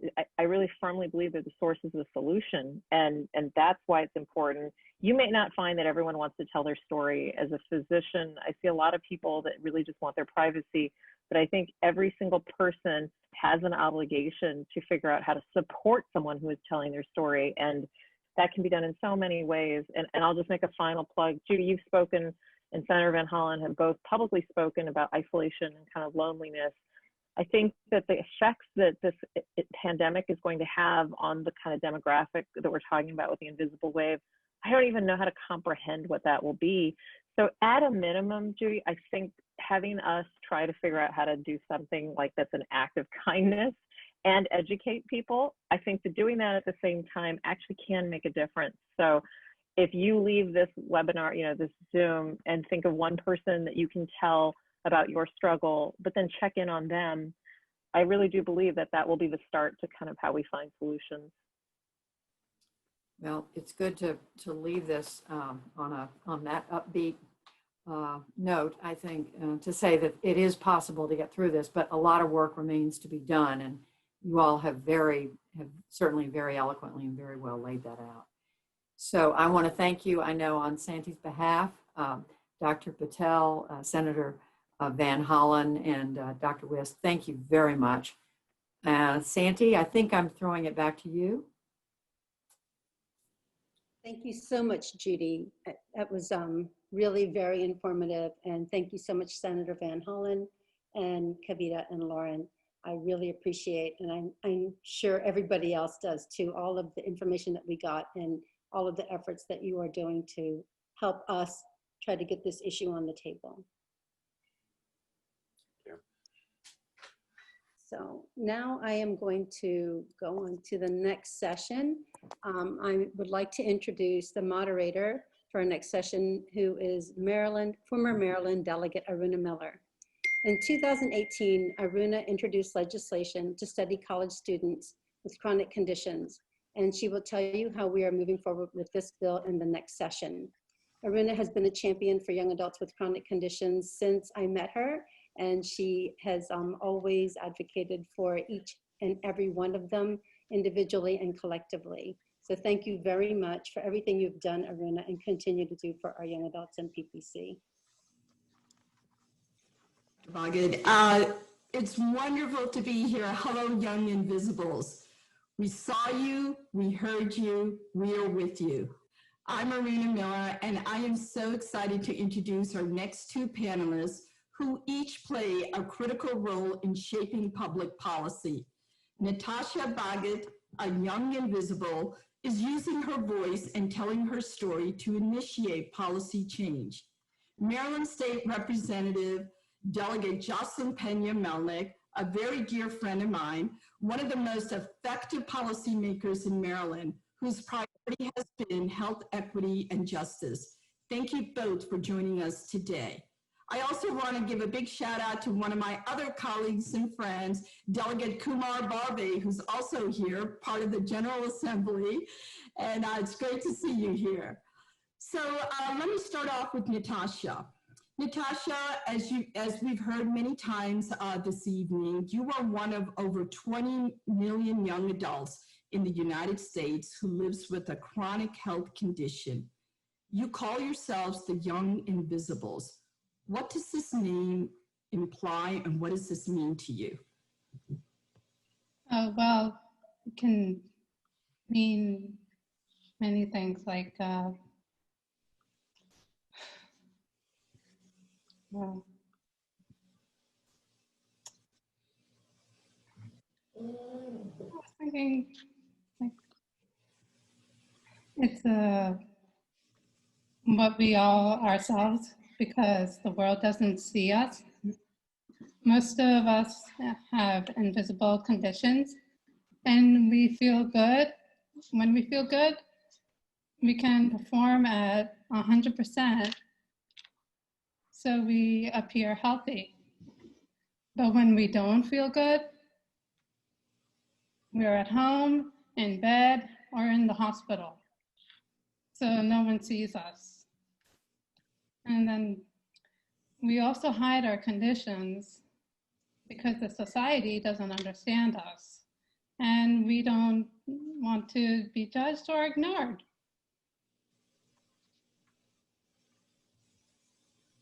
Thank you, Natasha. That is so important for each and every one of us to hear. You are not ignored, and you will not be, because we are here today exactly to do that, to raise awareness to the Young Invisibles.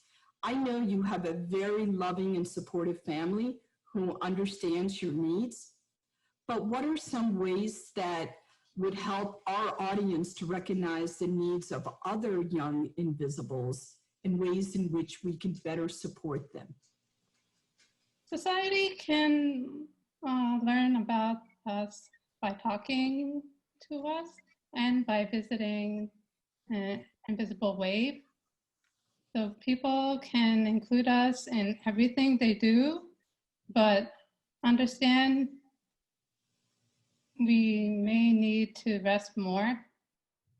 When we have to cancel, like going out with our friends, which we hate to do, they could come over and spend time with us instead of just cutting us off.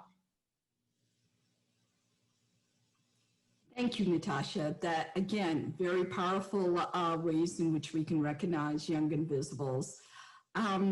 You know, I want to take you back to, if you recall, in 2018, you, along with many other Young Invisibles, helped introduce legislation in the state of Maryland to address the needs of this community.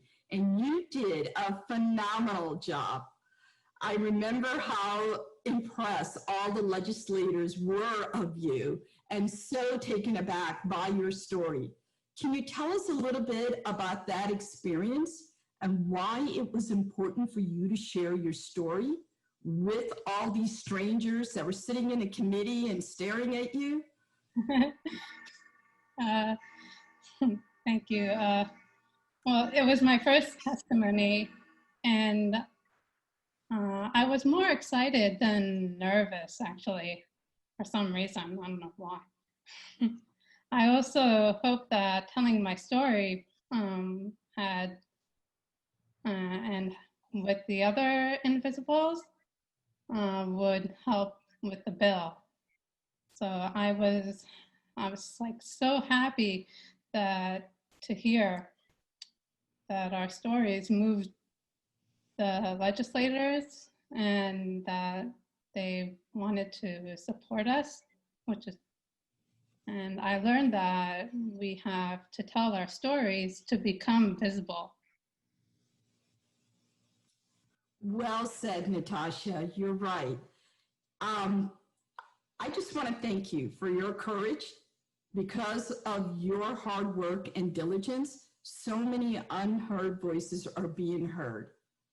And it's exactly what you said, coming before these legislators and sharing your story, it made a huge difference. That particular bill was able to pass in the House of Delegates. So this upcoming session, we have a terrific legislator that's going to pick up that piece of legislation and try to pass it on both sides of the houses. And this may be the first time ever in the nation that we're going to see a bill like this. And this happened because of so much of your courage and all the young invisibles who shared their story. So thank you for that. Oh, thank you. So next we're going to talk with Delegate Pena Melnick. Delegate, you are one of the 188 decision makers of the Maryland General Assembly. Can you tell us a little bit more about yourself to the audience here? Thank you so much for having me. Aruna is my sister from another mother, someone that I honestly consider family. So when she calls, I show up. And I wanted to just say, Natasha, you are amazing, inspirational, and you're leaving an amazing legacy at such a young age, and you have inspired me today. So I'm going to work really hard to make sure this bill gets through, although Aruna has already done the work. Okay, so I know it's going to get through, God willing. So my name is Jocelyn Pena Melnick. I am from the Dominican Republic. I'm an Afro-Latina. I was born in the Dominican Republic, proud American. And I came here to this country with my mother as an immigrant. She was a single mom, like many stories. We ended up in New York City, Washington Heights, anyone from New York? And that is where we landed. I grew up, you know, in an environment where education was very important. For my mom, speaking up like Natasha was very important. And although my mom did not have the education at all, I don't think she even studied to the 3rd grade elementary school, she always said education is important. And she will often say, when I die, I'm not gonna leave anything for you because I won't have it, but you're going to get an education. So she passed away in a car accident the year before I got elected. And although she's not around, I still reflect her. So Natasha, you know, my mom was a hard worker, someone that believed in people, someone that was outspoken, and she instilled those values in me, and I'm gonna give it my absolute best. Thank you for having me. Delegate, thank you. You've always given your absolute best as long as I've ever known you, so thank you for that. Now, regarding that piece of legislation of 2018, we're so happy that you and Maryland State Senator Brian Feldman will be reintroducing the bill again. And as I said earlier, it was the first in its nation to do something like this, to be able to address the needs of the young invisibles. The fiscal note, when that was written in 2018, they said that there was no such thing in Maryland that is addressing the needs of this specific community. So as you go into the 2021 session, what is the bill about? And are there any other pieces of legislation that can help our community of young invisibles more? Yes, so thank you for putting in the bill in 2018 and for doing the work. As you know, it passed the House, it got stuck in the Senate. This session coming up is going to be a different session because everything will be virtually done virtually. So we're not going to be on the floor much, but the bill was introduced in the same posture so that it's a lot easier for us to pass it. It's easier when it passed one house to get it through again. So the bill will create a task force that will obtain and study existing data and that is publicly available on undergraduate and graduate students with chronic health conditions. at institutions of higher education in the state of Maryland. They're going to look at the demographics of students with chronic health conditions, the type of chronic physical and mental and behavioral health conditions that students are experiencing. And behavioral health, mental health is very important, especially with COVID. You know, the crisis hotline, the calls have gone up more than 95%. So that's included as well. And they're going to look at existing policies at institutions of higher education that address the rights and needs of students with chronic health conditions. They're going to look at the available programs, resources, and they're going to make recommendations to the General Assembly on the challenges that exist, what accommodations can be made, you know, how do we, you know, meet their needs and the resources, right? When you think about a student with chronic health conditions, you know, what supports are there on campus? What hospitals are around there? What urgent care centers are around there? What do the buildings or dorms look like? What are the trainings given to teachers? You know, what is the transportation? What kind of food is being served? What do the dorm rooms look like? So they're going to make this, you know, create this report, give it to the General Assembly. So the idea is that once we have that report, what legislation is needed? What resources are needed? Where are the resources going to be? Because right now we really don't know. So that is in a nutshell what the bill will do. Thank you. Thank you for sharing that. Now, you know, there is a great amount of audience here who cares about this, you know, issue deeply. So can you talk a little bit, Delegate, about some of the ways that citizens can have a stake in shaping public policy? And can any citizen come to you with an idea to introduce as, you know, as part of a piece of legislation? Absolutely, and Natasha did it beautifully. So just like Natasha, many of you can come to me, can come to Delegate, you know, any delegate in the General Assembly, any senators. So, you know, I like to say that we're not the smartest people in the room, no disrespect to my wonderful colleagues on this call.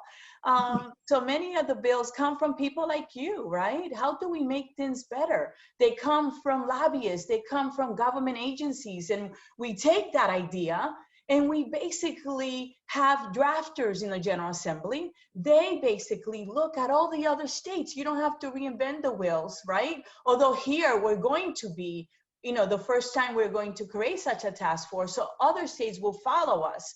So I'll give you an example. In 2018, there was a young lady named Olivia Parago. Olivia was a freshman at the University of Maryland, and she became sick. She ended up in the hospital.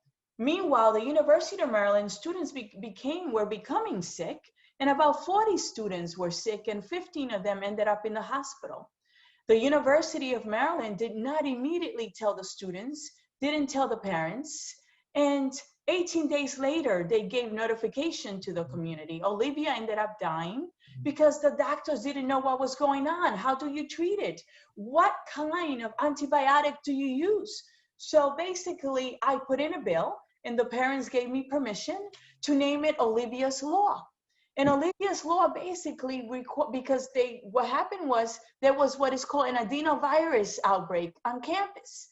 So had the university, the parents argue, you know, informed them of what was going on, the doctors maybe could have known what kind of antibiotics to use, because then they will have been aware of what the illness was. So my bill, Olivia's Law, it was House Bill 187, basically requires that public, you know, universities, institutions in our state must every year, develop a plan in the event of an outbreak, and they must file it with the local health department and with the state health department. So that came out of that experience. So you as an advocate can come to us with an idea. You can write, and when you write your personal stories, make it unique so that it touches us, so that we don't get 200 emails that are the same story.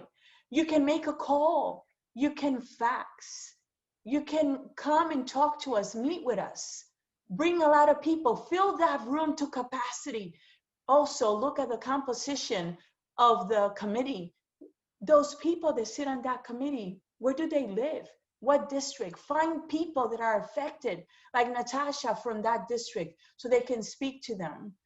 You can make a difference. Your advocacy is important. Your story is important. You're not invisible. You're very much visible, and we see you, and your voice matters. And it makes a difference every year in Annapolis, where we have more than 2,500 bills that are introduced. So your testimony matters. Don't ever think that it doesn't. Thank you, Delegate. That was so well said. You're absolutely right. So every one of us that is here today, we can make changes to our policy, make sure that the voices are heard, that no one is invisible. And thank you for sharing the many ways in which we can do that in reaching out to legislators. Now, I'd love to take some questions for Natasha and the delegate, if anyone would like to put something in the chat. I did get a private question for Natasha. Natasha, what would you say to other young invisibles who would like to be more engaged and involved, but they're a little hesitant and a little scared? I'm sorry, I couldn't hear that. Could you say that one more time? Sure. The question is, what would you say to other young invisibles who would like to be more involved and be more engaged, but they're a little scared to do so? Well, it's hard for us because we are the first ones to speak about young invisibles. And I would tell them they are not alone to join the invisible wave. They can do so many things to get their voice out. And we all need to make sure that our voices are heard. And if we want anything to change, and if we want like society to understand and support us, that's what we need to do. Thank you, Natasha. And it takes courage like what you just shared today, what Kara, Maile, Paul, Brandon, James, Chris, and Jessica, and so many others continue to do to share their stories. That's how we bring about change. So thank you for that. And, Delegate, one last question. As a legislator, you know how our healthcare system works and doesn't work well. What changes in the healthcare laws do you see coming in the next couple of years that could help young invisibles? I think that we have a standing committee that is looking at how we can lower insurance premiums, right? To make healthcare affordable. Maryland is one of the states that actually has in law that we must keep, you can keep a child on your insurance policy to the age of 26. We also is one of the states that codify into law all the consumer provisions of Obamacare, because we don't know, basically what the Supreme Court will do. We also have bills that deal with behavioral health and mental health and providing true equity to physical health. We are also working on and have requested waivers with behavioral health to bring more money. We are working on prescription drug and the cost as well. We're working on health disparities. We're working on telehealth. So Aruna, we're all over the place regarding, healthcare. And I think all these policies help young invisibles because it matters whether you have insurance. It matters whether you have a provider in your network. We're also working on that, on network adequacy. It matters, whether when you go to the doctor, someone can have empathy and can hear you. So we work closely with the doctors. It matters whether you can buy your prescription as well. So the health committees are very busy. Thank you, Delegate. That's great to hear that you're working so hard on many different ways health equity can be brought to Marylanders. So I just want to conclude by saying thank you, Delegate Pena Melnick and Natasha, for being change agents. It will take both compassionate policymakers like you, Delegate, and the courage of real people with real stories to bring real change, like what Natasha has done. So thank you, Natasha, yet again for your incredible courage. Thank you all for being here tonight, supporting this wonderful community. It's going to take all of us to bring about positive change. Thank you. Thank you so much for having me. We'll hear from the volunteers that have helped make this movement possible. Jess Fisher, who conducts the Wave Writer interviews on Instagram, will moderate the session with our volunteers Belinda Montalvo, Dr. Anu Sadhu, Ria Chaudhry, and Anushka Nubad. Real quick, sorry about that. We're actually going to go to Maile for a live performance, and then we're going to go to the volunteers. Hey guys, how's it going, everybody? Can you guys hear me? You guys got it? Here we go. Well, you guys heard me speak earlier about music and how important it is to me, because finding a job, you know, when I got diagnosed was incredibly difficult. And I actually ended up falling into music by literally showing up to a birthday party. And that birthday party just so happened to be occupied by all of Hawaii's like major artists. So shout out to my amazing team, Jen and Ipo, I love you guys. This song is for everybody who is holding on, you know, to a dream.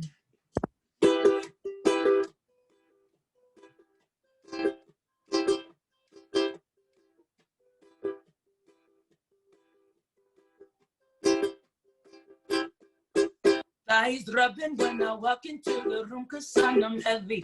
Boy, I'm very territorial and petty. Your girl look like a jumbo, but Billy like a silly TV. On my almonds and pistachios, I flow so levy. Word up, nothing. Bigger shoes than you do. Boy, don't test a Polynesian woman, that's a bad move. And ooh, you scared of who you running to? Better pray, cause I'm coming for ya. I'm from the bottom and I'm headed to the top. Yeah, yeah, making money, taking chances, mopping up. Yeah, yeah, I got the juice, I got the pull, I'll never stop. Yeah, yeah, all my people from the bottom reaching up, say, I'm sailing. Yeah, yeah, yeah, sailing all the way to my dreams. I'm sailing. Yeah, yeah, yeah, sailing all the way to my dreams. I'm a cracker, I'm a proud with this. I'm a rock a million crowds, I bet it. I'ma stack that money, real high. My daddy gonna see me for life. Yeah, back then they didn't want me. Now when I stay high, it be tingling and all the day long. My phone's off the hook. Now I got you shook. For all my people living by the book. Say, keep my heels high and my head real low. Never trust the left hand that wants the right to know. Heels real high and my head real low.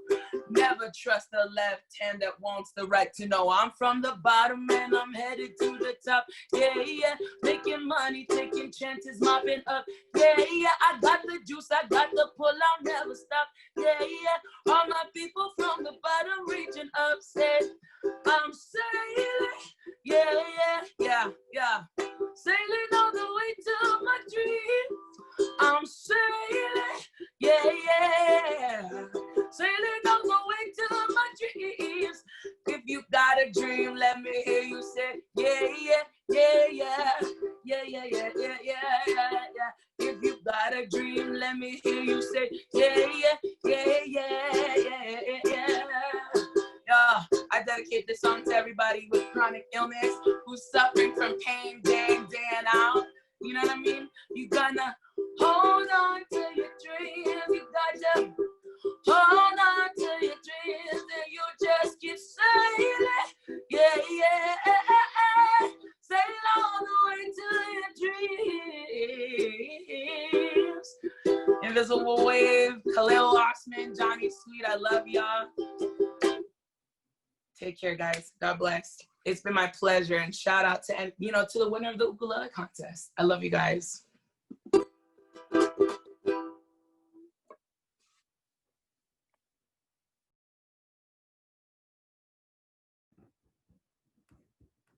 So I'm going to move it over to the volunteers right now. Jess. Wow, we got to follow up after Miley's song. That was awesome. Hey everyone, I'm Jessica. I was diagnosed with several genetic autoimmune diseases between 2014 and 2015. I joined Invisible Wave back in February, and one of my roles is hosting our Wave Writer interviews. I love doing them because it's a platform for our followers to share their journey with others.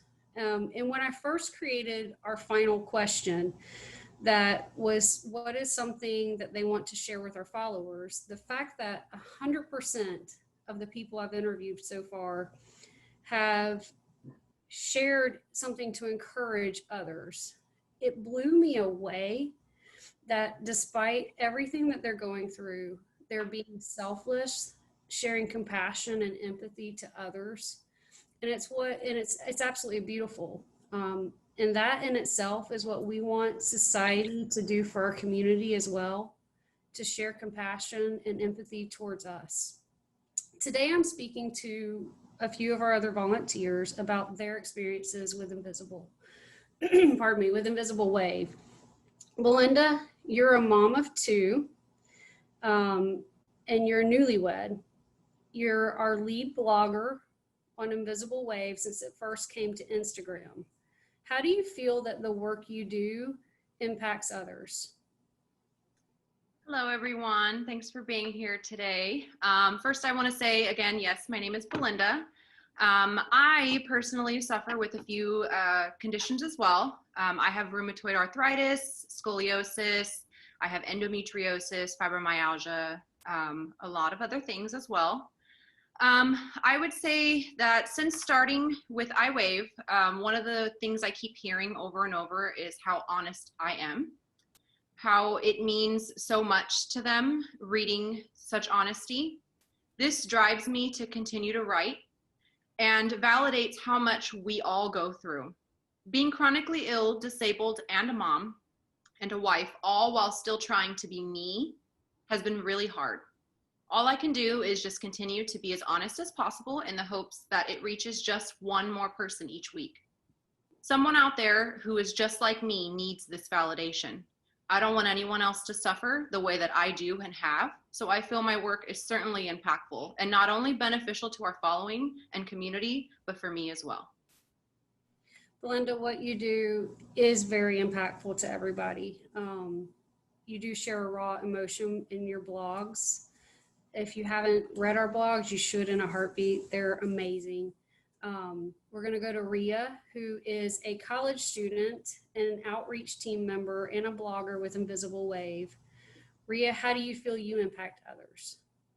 Hi, everyone. Thank you so much for being here. My name is Rhea, and I also suffer from multiple chronic conditions, including fibromyalgia, PCOS, and anxiety disorder.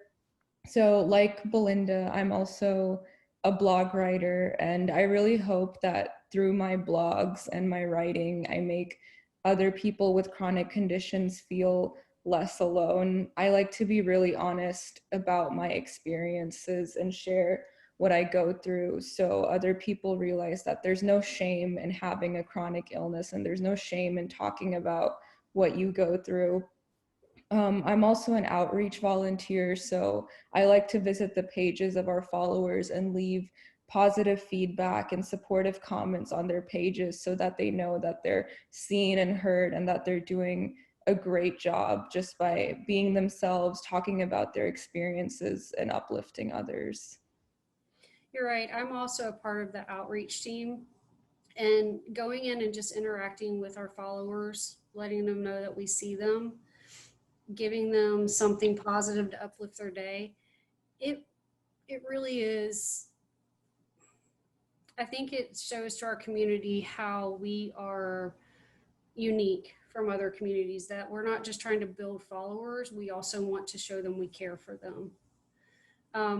Now, Anushka, you're a college student and you've known Rhea since you were in the 4th grade.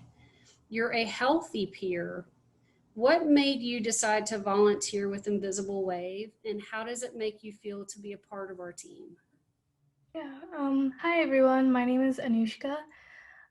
So Being a part of iWave, I'm really happy that I get to support my good friend Ria.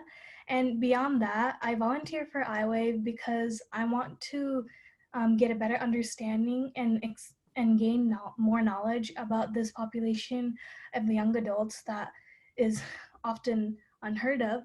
And even before I joined iWave, the amount of knowledge I had was really from the experiences I heard from Ria. And before I knew about Ria's conditions, I really didn't know much or anything about this, about what people with chronic conditions go through. So I think it's so important for organizations like iWave to exist and be there for people with chronic conditions to share their stories, and for other people, healthy peers like me, to understand this population of young adults.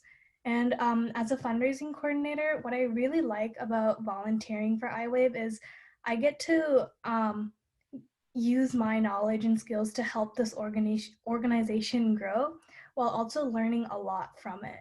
And I found that by focusing on fundraising, I found how important it is for organizations like iWave to raise funds in order to expand the organization. And even beyond that, like, I found that fundraising helps a lot with bringing organizations together and other nonprofits helping out each other and people together and really expanding the community. So that's something I really like, being a fundraising coordinator for iWave. Anushka, we're very lucky to have you on our team. Having healthy peers like you and Johnny Sweet to come on and give your time to us, to show you support us and show that you care, is beyond anything we could probably put into words. It's really nice to have you on. Now, Anu, you're a family medicine doctor and you also have chronic invisible illnesses. Can you tell me 2 things you hope Invisible Wave will do for young adults with chronic conditions?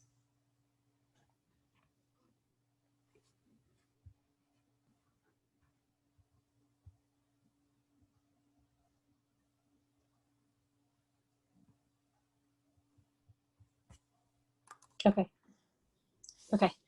Hi, I'm Anu. I am a family practice doctor with chronic conditions. I was diagnosed with PCOS at the age of 23 and then basically spent the next 15, 18 years collecting diagnoses along the way. I hear all the time about the frustration of people not, being diagnosed right away or delayed diagnosis. And I think, I probably read about my chronic conditions in a paragraph here or there, and I still missed it.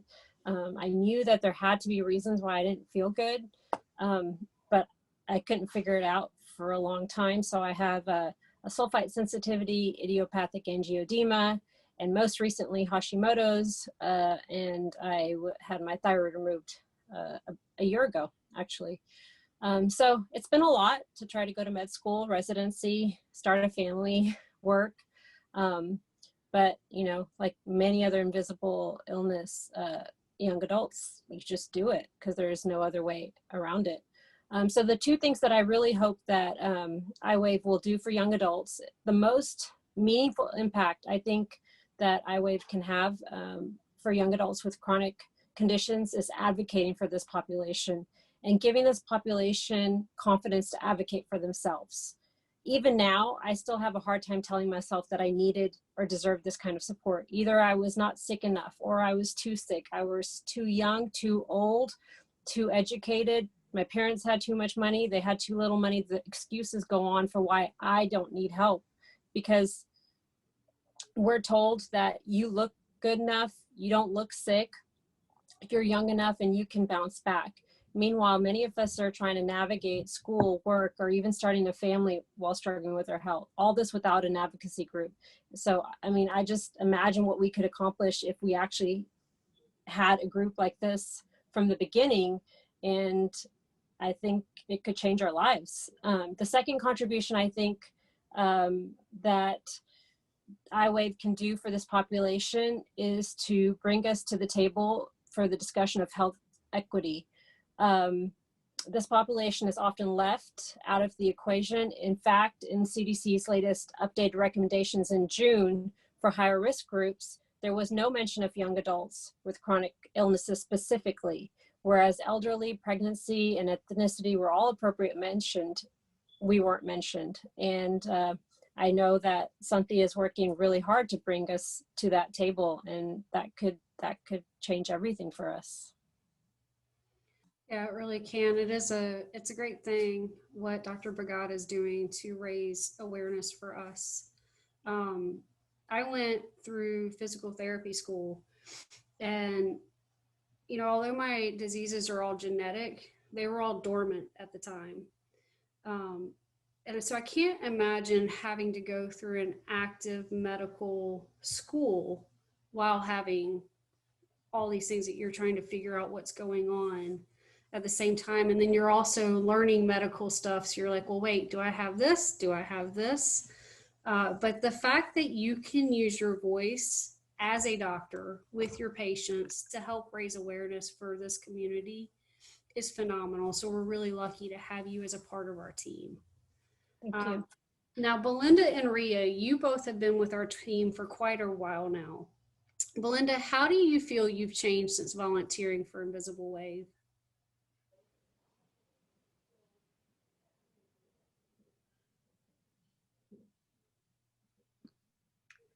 That is a good question. I feel that I've had a lot of little triumphs here and there since starting with iWave. I've been with them for almost 1 year now, which I'm really proud of. Since starting with them, I have learned to be more open and honest than I ever have before, with the encouragement of the followers and just feeling like this is necessary to get our stories out. While being with iWave, I've also become a better advocate for myself. I am trying to practice what I preach. I've also made some amazing friendships, which are some things that I have come to find. I've had a hard time making friends as a young child and a teen, so having friends now who actually understand what I'm going through is better than I could have ever imagined. I've also learned many new things about diagnosis, symptoms, life stressors, and how society plays a role on all of this. And all of this, I have learned that not one person or ailment is the same, and I am hoping that I can continue to learn. I'm also extremely excited to see where iWave is going, and hoping that I can continue to be a part of this. I did write a little quote: "No wave is ever the same, and illnesses are just like that. They're wishy-washy, but if we work together, we can continue to ride them out with style." I love the quote that you came up with, because when I'm doing outreach and I'm reaching out to find people that may want to come check us out, one of the things we tell people is our illnesses are very much like waves. None of them are the same. Some days it may be calm and easy, some days it may be rough.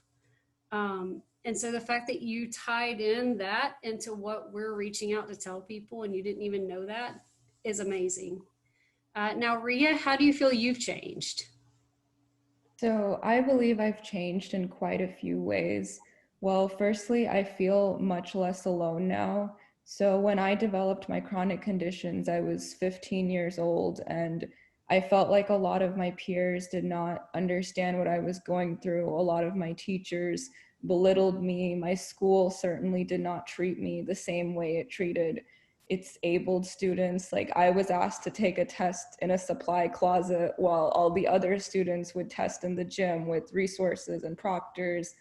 And I just felt so alone and unheard. And at the time, like, if someone told me that there's this organization of doctors, disabled people, abled people, mothers, educators, senators, like all coming together to advocate for this population, I would not have believed them. But now, after becoming part of iWave, I've realized there are people really passionate about this cause who want to make a difference. And I just finally feel seen and heard. And that's just made me much more confident about who I am. And I feel much more comfortable asking for help.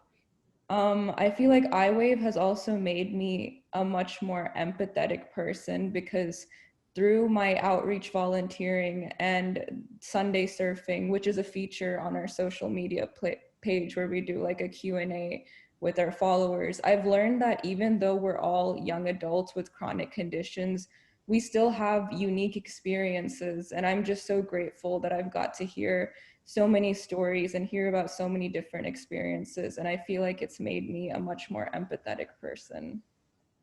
Yeah, the Sunday surfing, being able to see what our readers, our followers say back to us it's pretty awesome. So we get to know them even more.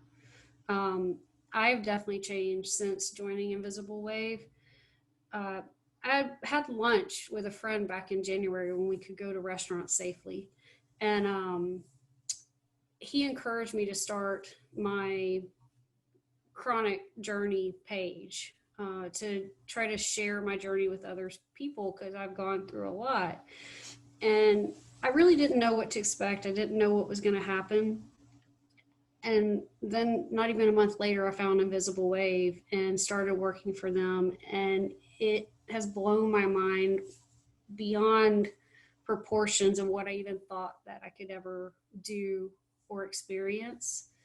In the time, I've realized there's a whole community of people between Facebook, Twitter, and Instagram that I have friends in that I've never met, or that I've done Zoom calls with and I've made immediate friends with. And I get to share my story with others, and I get to hear other people's stories and share that with our followers. It's made me more confident, happy. And I haven't treated a patient since January of 2013. So coming on now and being able to use my medical brain with people that's rewarding as well. I really feel like I'm part of a community again, and I really enjoy what I do. Now we're going to go back to you, Belinda, for another question. How do you think other people or organizations can help Invisible Wave grow? I believe that partnerships with the right people can always benefit. Just look at who we already have on our team. We have Kaleo, Maile, Sarah, Johnny, Chris, all these amazing people who are coming together and using their platforms to help spread awareness. If we can add organizations and even more individuals, we can continue to grow our collaborations, which can lead to even more awareness, fresh ideas, new opportunities to make an even better impact on our community, a bigger impact on our community. Yeah, it is good. Like, to be able to join forces, look what we've done today. We've joined forces to make an impact on our community. And if we can do this in just a few weeks of planning, we can do major things. Anu, what about the same question for you? How do you feel other people or organizations can help us grow? So I think social media has a real power, incredible power to connect people regardless of socioeconomic background and country of origin. I think sharing posts, sharing content, discussing on other organization influencers' accounts can be really helpful in broadening iWave's reach. It's just, it's a click to share a post, right? And every person that clicks on that person's post is going to see, and that's that many more people that are going to learn about this organization. But most importantly, I think at this point, we need funding to grow. The organizers of this movement have volunteered their time so generously, but I feel at this point we need more help, and funds can help this movement continue to grow to the level of its potential. We just need the right resources. That we do. We've grown a lot in the time I've been here, and with the proper resources, we could do amazing things. Team, thank you so much for sharing about your experiences with Invisible Wave. For those here today, if you're interested in joining our team, please reach out in the chat during the concert or on messages in our social media accounts. This is a safe place for those with chronic illnesses to get involved. As your coworkers, we all either have invisible illnesses or have loved ones with them. So if you have to take a step back due to a flare or an illness, your position is always still here when you're ready to return. I personally feel lucky to volunteer with this team and share the stories of our followers each week. We're going to place a link to our blog in the chat for anyone that wants to check it out as well. And now I'm going to turn things over to the leader of Invisible Wave, Nick. Guys, so thank you for that, for the volunteer session. Working with us and volunteering. It's been great working with you. So yeah, what we're gonna do now is do a Q&A with Kaleo. And then after that, we're gonna announce the winner for the OOC and the free virtual lesson. And then we're gonna go into our concert. Kaleo, you there? Can you hear, are you unmuted? Right here, buddy. You got me? Yeah. All right, so let's get into the Q&A. Got it. David Gray, he asked a question. Sorry, let me just get to the question. David Gray said, I'd love to know how Kaleo protects his energy and society is built to drain us. Protecting my energy has become a large focus, but finding a comfortable medium so I can continue to share with others is the ultimate goal. Wow. I mean, straight into like, you know, that's like the biggest profound question I've definitely had all Saturday. To protect my energy, well, you know, it really comes down to the self-care that I'm able to do. So for a very long time, I've had my own meditation practice. I've had my own breathing techniques, and really checking in with myself. Number one is the way that I get to show up, the way that I want to show up wherever I show up to. And that self-work, it's just so crucial. It makes everything it makes everything more clear of how I want to interact with the world and all of the energies that the world holds. That was a great answer. Okay, so the next question is, what kind of musical projects have you been working on lately? A lot. 2020 has taken me off the road for quite some time. So we've, having our own record label it's such a blessing. So we were able to put out a digital release called Sabo 2, which we wanted to give away as a free gift, a free collection of music of 14 songs. So some released, some unreleased music, just for everyone to have, and just to know that, hey, if you're having a hard day, or if this quarantine at this certain point of it is not necessarily making you feel like you want to, here's some tracks, and I hope one of them, just even for maybe 20 to 30 seconds, brings a smile to your day. And so we were able to do that, and that went incredibly well and fun. And then also, I'm working on Pepper's new record. We have members in LA, I'm in San Diego, and in Spain. So we have been working remotely the whole time. Very similar to what we did with Locomotion. That will be released in 2021. And then also there's a project called The Naughty Dawn, which I've been working on. Very excited. It's a kind of a small departure as far as it being a concept album. And you can find everything at my website, kaleolive.com. Awesome. So next question we got was, I noticed Law Records just announced a second release of Bradley's House. What was it like working on that project? Okay, yeah, so just to catch you guys up here, the Knoll family reached out to us, and if you're not really too familiar with Sublime, their singer, Brad Knoll, he passed away from an overdose.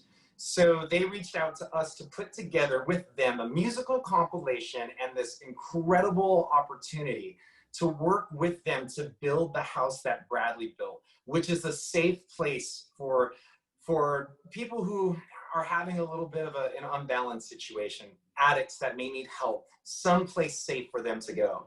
So we've been able to bring in all of these bands that have been influenced by this massive band called Sublime, and work with the family to be able to put this project together. And now we're on our second wave of it.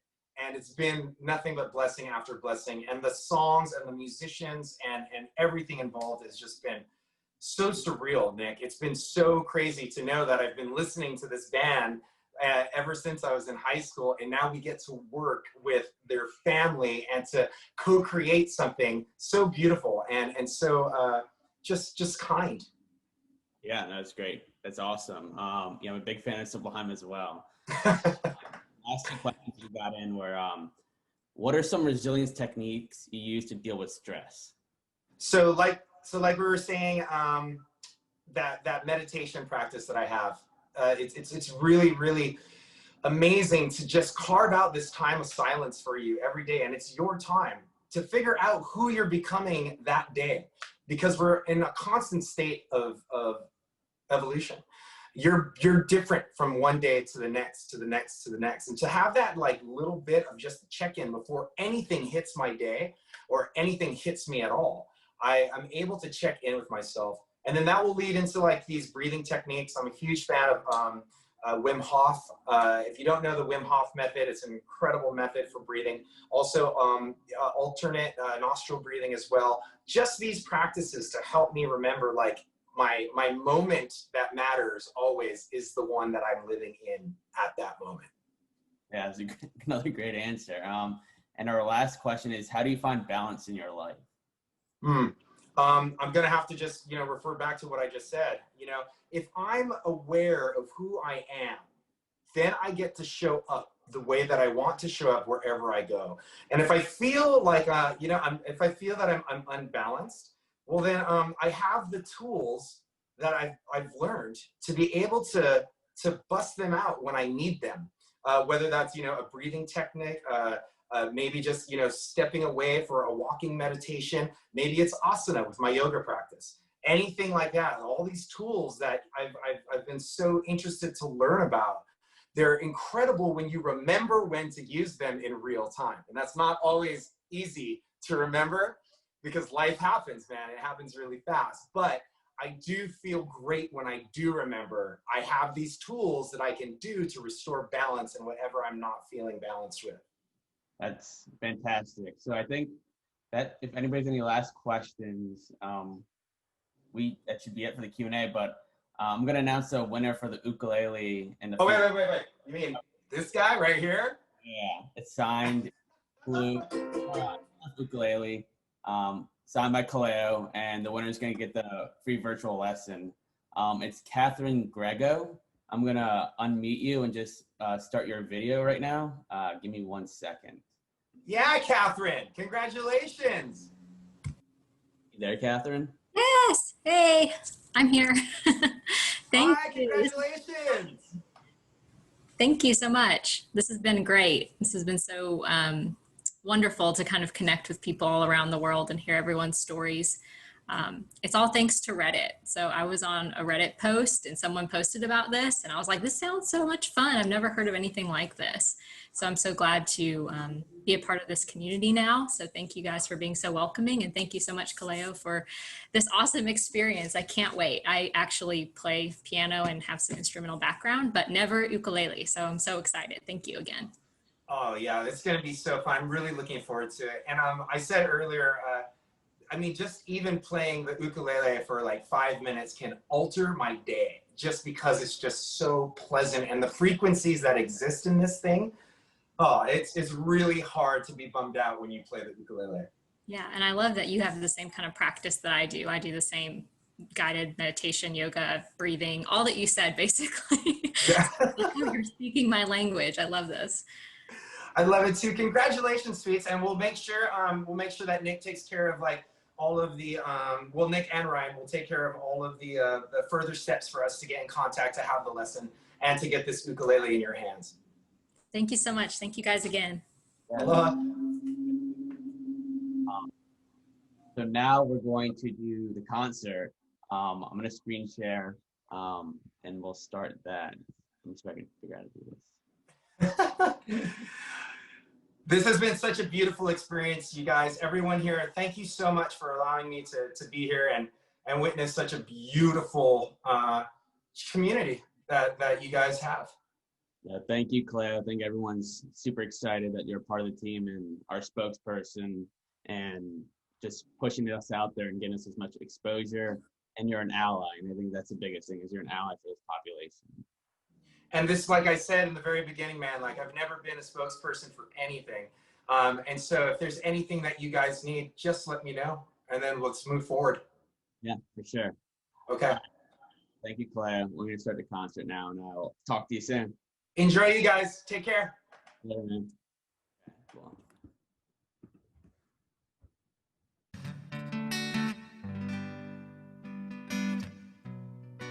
That's how I know I'm in the right place.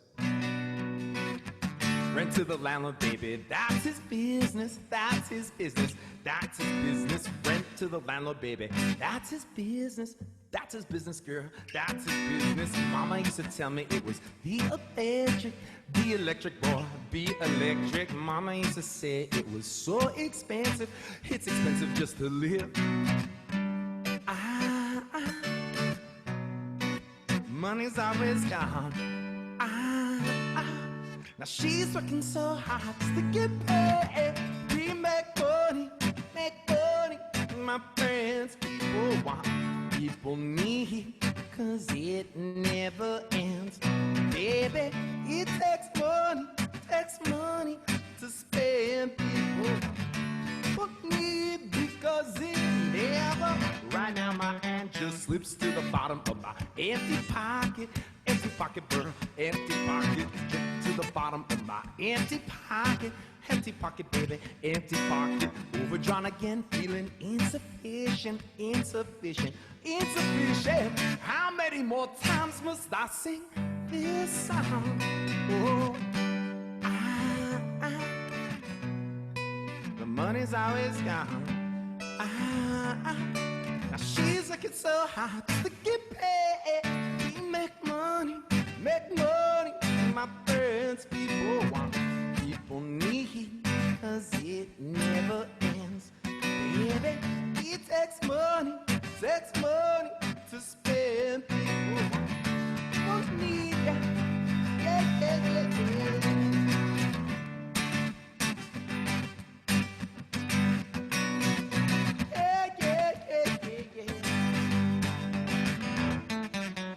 Rent to the landlord, baby, that's his business, girl, that's his business. Mama used to tell me it was the electric boy, the electric.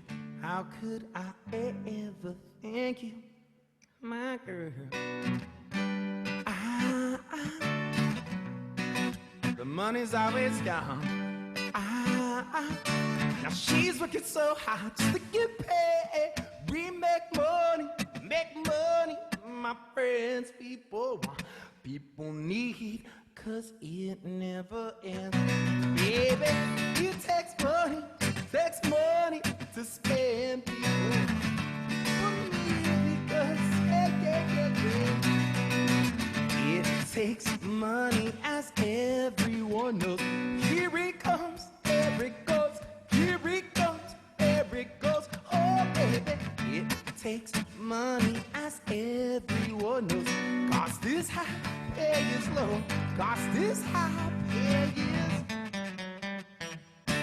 Mama's working so hard just to get us by.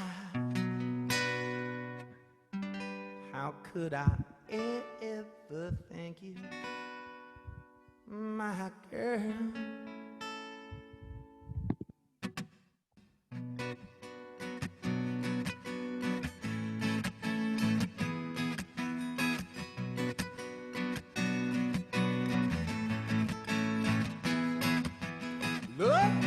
Baby, I'm a little hurry. Tears I obstructed your view. 'Cause this is only crazy if you think it's crazy. And of course it's always up to you. Now there's so much to say, it's a giveaway. Don't think you'll ever decide. Leave it up to me, say we both need. Sorry, but I'm over your route. Because the last time we had a nice time, baby, it was so long ago. Oh, it was the right time, but now I think that I'm ready for me to let you know. So why do you care anymore? Why do you care? Why do you care anymore? All the time that you think I would be here for your sake, I hope you brought a bottle of wine. Okay, everybody drink now. I'll give you a second, don't worry.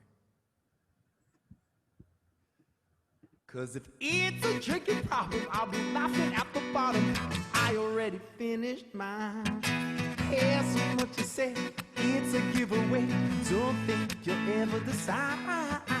Leave it up to me, say nothing. Sorry, but I'm over your eye. Because the last time we had a nice time, baby, yeah, so long ago. Hope it was the right time, but now I think that I'm ready for me to let you go. Ooh, and now the last time we had a nice time, baby, it was so long ago. Now you could keep me right there, I could even not stare, you could even not care. Why could you just not care? 'Cause I know. Yeah, yeah, yeah, yeah, yeah.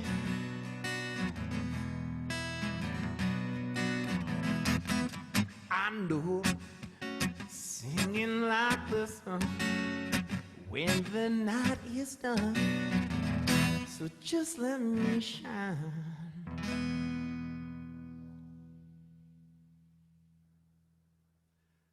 Because the last time we had a nice time, baby, it was so long ago.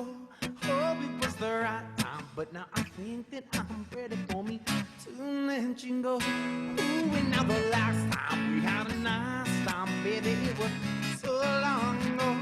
Baby, because the last time we had a nice time, the last time, it was so long ago.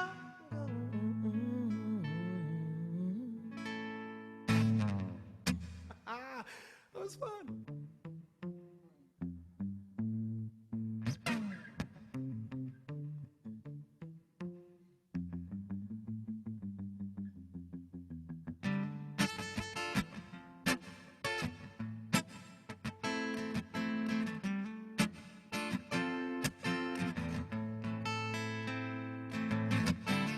Start off with the number sound. A 4 in the background, no platinum. Selector of the times. Don't watch my size in this house. While my back's against the house. Take her out, competition, take her out. Pull it off to drop the other side. Thought you were over, so far from done. Oh. As we dance on to a song. So big up new style, holding trophy cups. Worry select on my speakers are up. You're sounding sweeter in an echo chamber. Don't you know? We are the dead, just 3 bottles of crystal and it's a green. If you want the best, you see the dawn as close my eyes when I take a ride.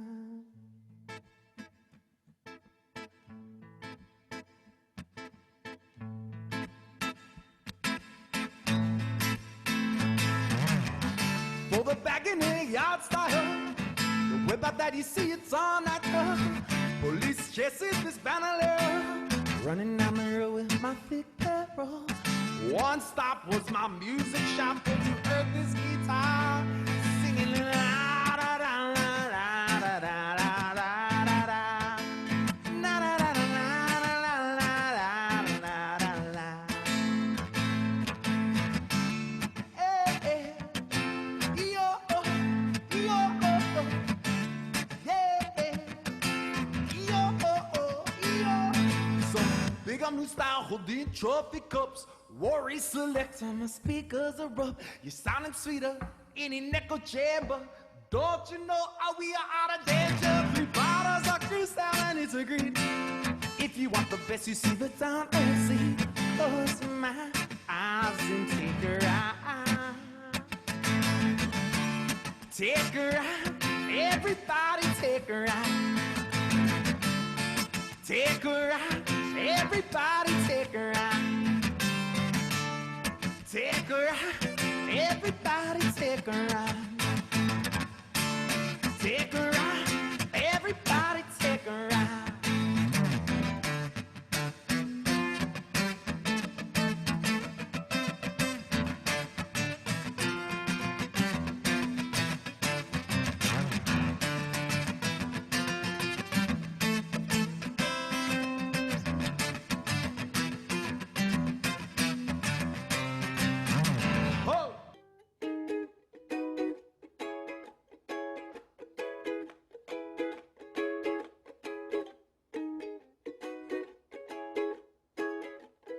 feel this could lead to complication.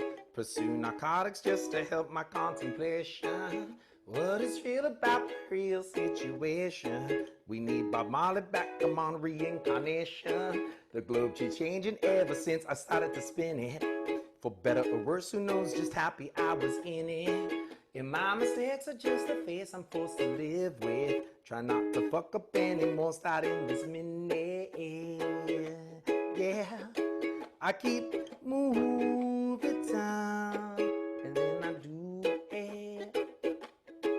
I keep moving down, and then I do it. I keep moving now, and then I do it. I keep moving down. The bills I get bury me while I'm still living. The debt I house gets taxed with interest, then it's giving. Make no mistake, I really want out of the kitchen. Looks like I'm doing the dishes before I inherit the world that needs them. I've been poor for so long, once I thought I loved it. If you haven't been poor before, I recommend you try it. And if you're alone, I'm truly sorry that you're lonely. To me, there's nothing worse than having nobody show me love.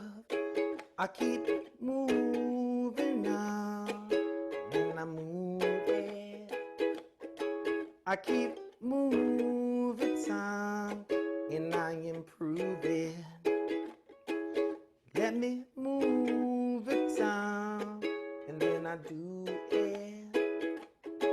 I keep moving now, and now.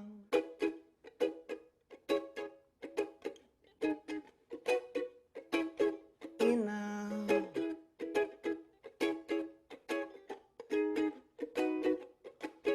Let me do it. I keep moving now, and then I do it. I keep moving now. Let me do it. I keep moving now. Let me do it. I keep moving now.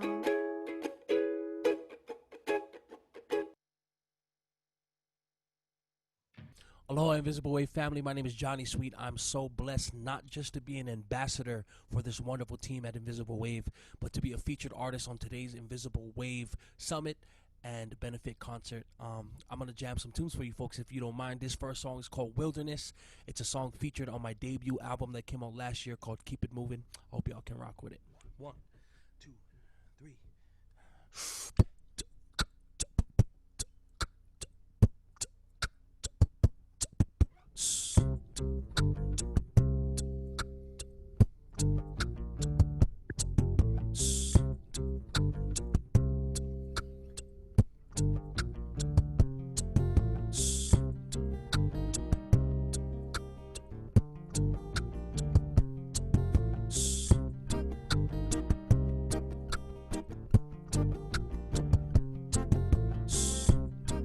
Back and forth I'm going to and from the well, but I still leave thirsty. My cup was never filled. I was running far and wide, taking all around strides, just going in circles, and there is no end. I always knew the answer, never followed through, tried to do it my own way. See, the beauty of it all is that it's never too late. If the sand hit the bottom of the glass, don't mean the time is up. Though some may say it's over, but if you lean onto the truth, we can make our way out. A way out. If the sand hit the bottom of the glass, don't mean the time is up. Though some may say it's over, but if you lean onto the truth, we can make our way out. A way out of the wilderness. Yeah, yeah, yeah. Out of the wilderness.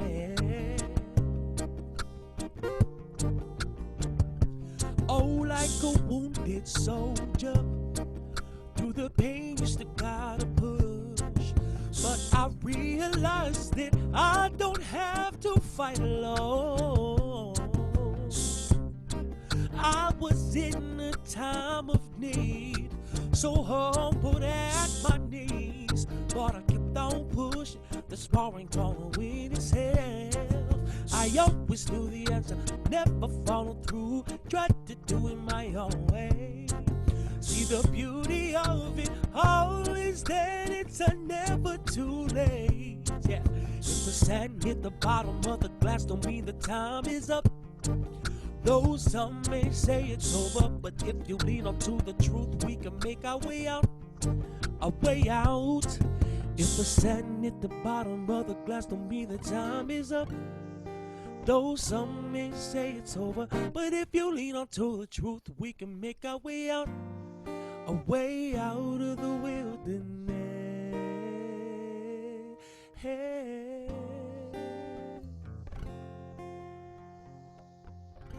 Some original music song, Wilderness. Next tune is a song called Beast Mode. It's my newest original that just came out a few weeks back. Some reggae vibes for you guys. Hope you guys rock with it. Let's go.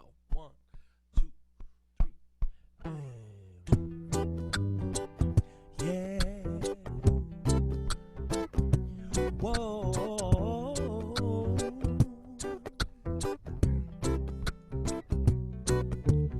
I am a man with a vision. Listen, I'm different. Moving like a man on a mission. Mind shifting, fruition. Had to refine my direction. Looked above, went straight to the source. Leveled up my focus and mission. Now I'll share this message you cannot ignore. When I'm in peace mode, I am like a freight train, pedal to the metal, there's no stopping. It's like a cheat code. Pushing all these buttons, combinations got me running through the game now. When I'm in peace mode, I am like a freight train, pedal to the metal, there's no stopping. It's like a cheat code. Pushing all these buttons, combinations got me running through the game now. Uphill battle, nothing new to me. Called upon the warrior inside of me. Never let the negative influence me. Pound for pound, I push right through adversity. There is opportunity, even if it's hard to see. Sow into it faithfully, and you will reap it fruitfully. There's opportunity, even if it's hard to see. Come together, harmony. When I'm in peace mode, I am like a freight train, pedal to the metal, there's no stopping. It's like a cheat code. Pushing all these buttons, combinations got me running and running. When I'm in peace mode, it's like a cheat code. I am like a secret weapon loaded, I stay low, blowing up like C4. Find me with my people, I got mine, we don't need yo. Sit and wait for the sequel. When I'm in peace mode, I am like a freight train, pedal to the metal, there's no stopping. It's like a cheat code. Pushing all these buttons, combinations got me running through the game now. When I'm in peace mode, I am like a freight train, pedal to the metal, there's no stopping. It's like a cheat code. Pushing all these buttons, combinations got me running through the game now. When I'm in peace mode. Beast mode, baby. Again, thank you so much to every single one of you who have tuned in today to the Invisible Wave Summit and Benefit Concert. Amazing speakers, amazingly talented artists who came on here and shared the gift of music for every single one of you. This last song is a song called Thank You, and it is dedicated to every single one of you who have tuned in. We appreciate you, and we are grateful for all of you. A song called Thank You.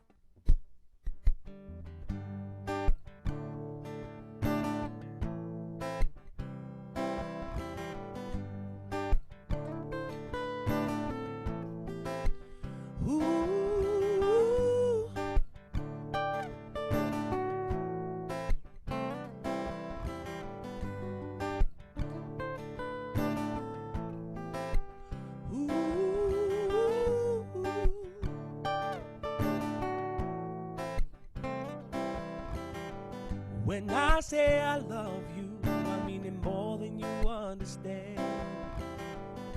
You are in its truest form, you are my best friend. Every time I felt I've lost, you remind me that I have won. me at ease in you, make me feel like the storm is gone. We've been broken down, rose from the ground together.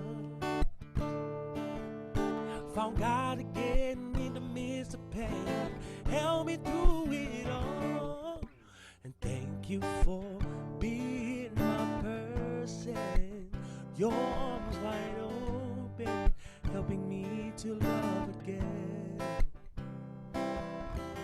Thank you for being my shoulder, listening closer, trusting you with everything. This journey ain't easy, so I'm grateful you're down to ride. I've fallen it many times, and not once have you left my side. 'Cause you know me better than I know myself, always putting others before yourself. You've grown in more ways than one, and I'm so, so proud of you. We've been broken down, rose from the ground together. Found God again in the midst of pain, held me through it all. So thank you for being my person, your arms wide open, helping me to love again. Thank you for being my shoulder, listening closer, trusting you with everything. We've been broken down, rose from the ground together, yeah. Found God again in the midst of pain, held me through it all. So thank you for being my person, your arms wide open, helping me to love again. Thank you for being my shoulder, listening closer, trusting you with everything.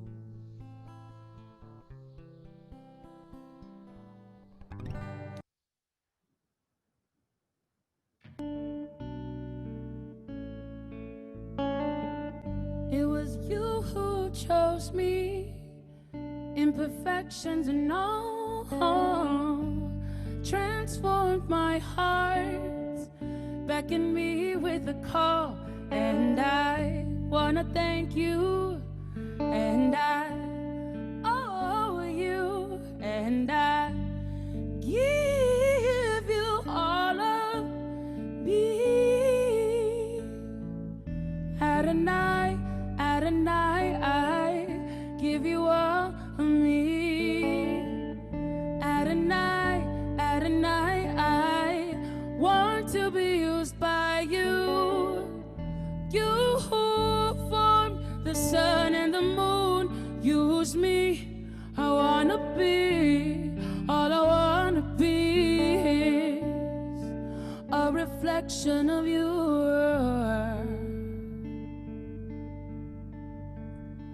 A reflection of you.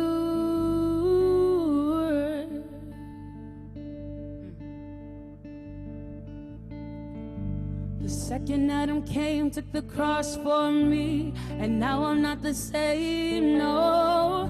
He restored my mind, gave me new life, I reside in him. Oh, so take my heart, take my mind, take my soul. I came to die to my flesh, give me new life, resurrect. Oh, Adonai, Adonai, I give you all of me. Adonai, Adonai, I want to be used by you. You who formed the sun and the moon, use me. I wanna be, all I wanna be is a reflection of you. Yeah. A reflection of you.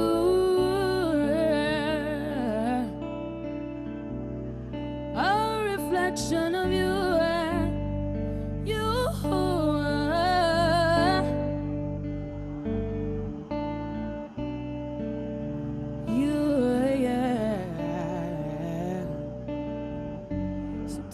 this depraved soul and use me for your glory.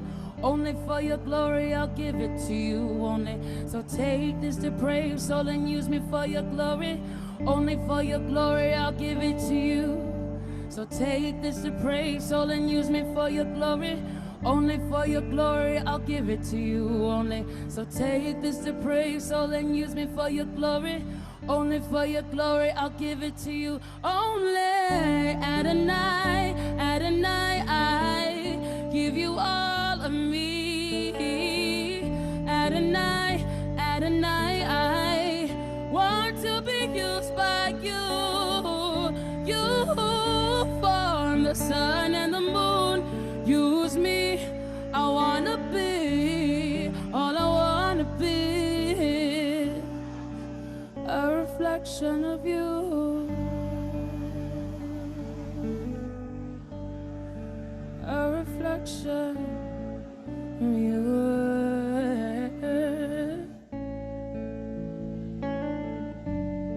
A reflection.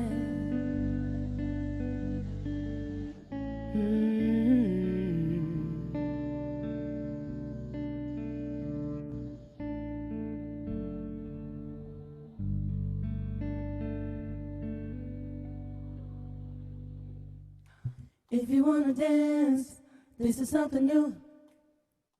We got a new song that we're singing. Watch what we do. That sounds good, girls. Want to do it again? If you wanna dance, this is something new. We got a new song that we're singing. Watch what we do. Yeah.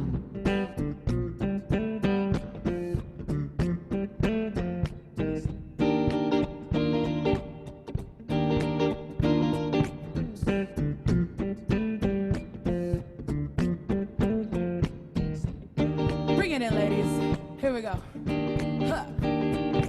If you wanna dance, this is something new. We got a new song that we're singing. Watch what we do. Hey, ha, hey. If you wanna dance, this is something new. We got a new song that we're singing. Watch what we do. Missy Blake. I woke up this morning with 3 kids in my bed and my wife holding my hand. Man, I'm feeling grateful. Then I look over to my window. The sun is shining bright and it reminds me that I got the lights. Yeah, I got the, it's a new song, new me. Nothing can faze me. I got that shine and you cannot deny that I have it, Lord. You can't deny it, Lord. I just wanna dance. I just wanna lift my hands. Turn it up, let the speakers blast louder, louder. If you wanna dance, this is something new. Hey, we got a new song that we're singing. Watch what we do, watch what we do, yeah. If you wanna dance, this is something new. We got a new song that we're singing. Watch what we do. So I hopped out the bed, threw on some new threads. Man, I'm feeling good. Yeah, I'm feeling good. Huh. Hey, ma, come through the school. Got an idea, might make something new. Yeah, got something new. We feeling good, good, good. From our head down to our feet, we can't help but feel so free, free. He's so good, we'll tell it on the mountains. Everywhere we go, they'll know your name. We know you got our world in your hands. We might as well dance, yeah. If you wanna dance, this is something new. Hey, we got a new hey. Watch what we do, yeah. If you wanna dance, if you wanna dance, yeah. If you're out there dancing all alone, saying if you wanna dance, dance, dance, yeah. Watch what we do, watch what we do, yeah. If you wanna dance, this is something new, yeah.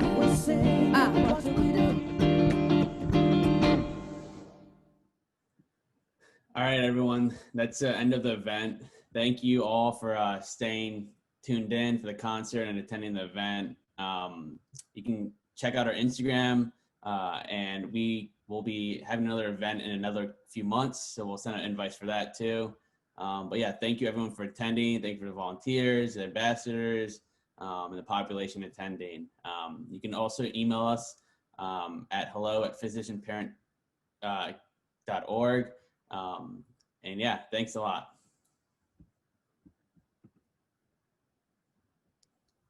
Thank you very much, everybody, for being a part of this first launch event. We're going to have some more in the future, and have a wonderful rest of your day. Thank you. Bye, everyone.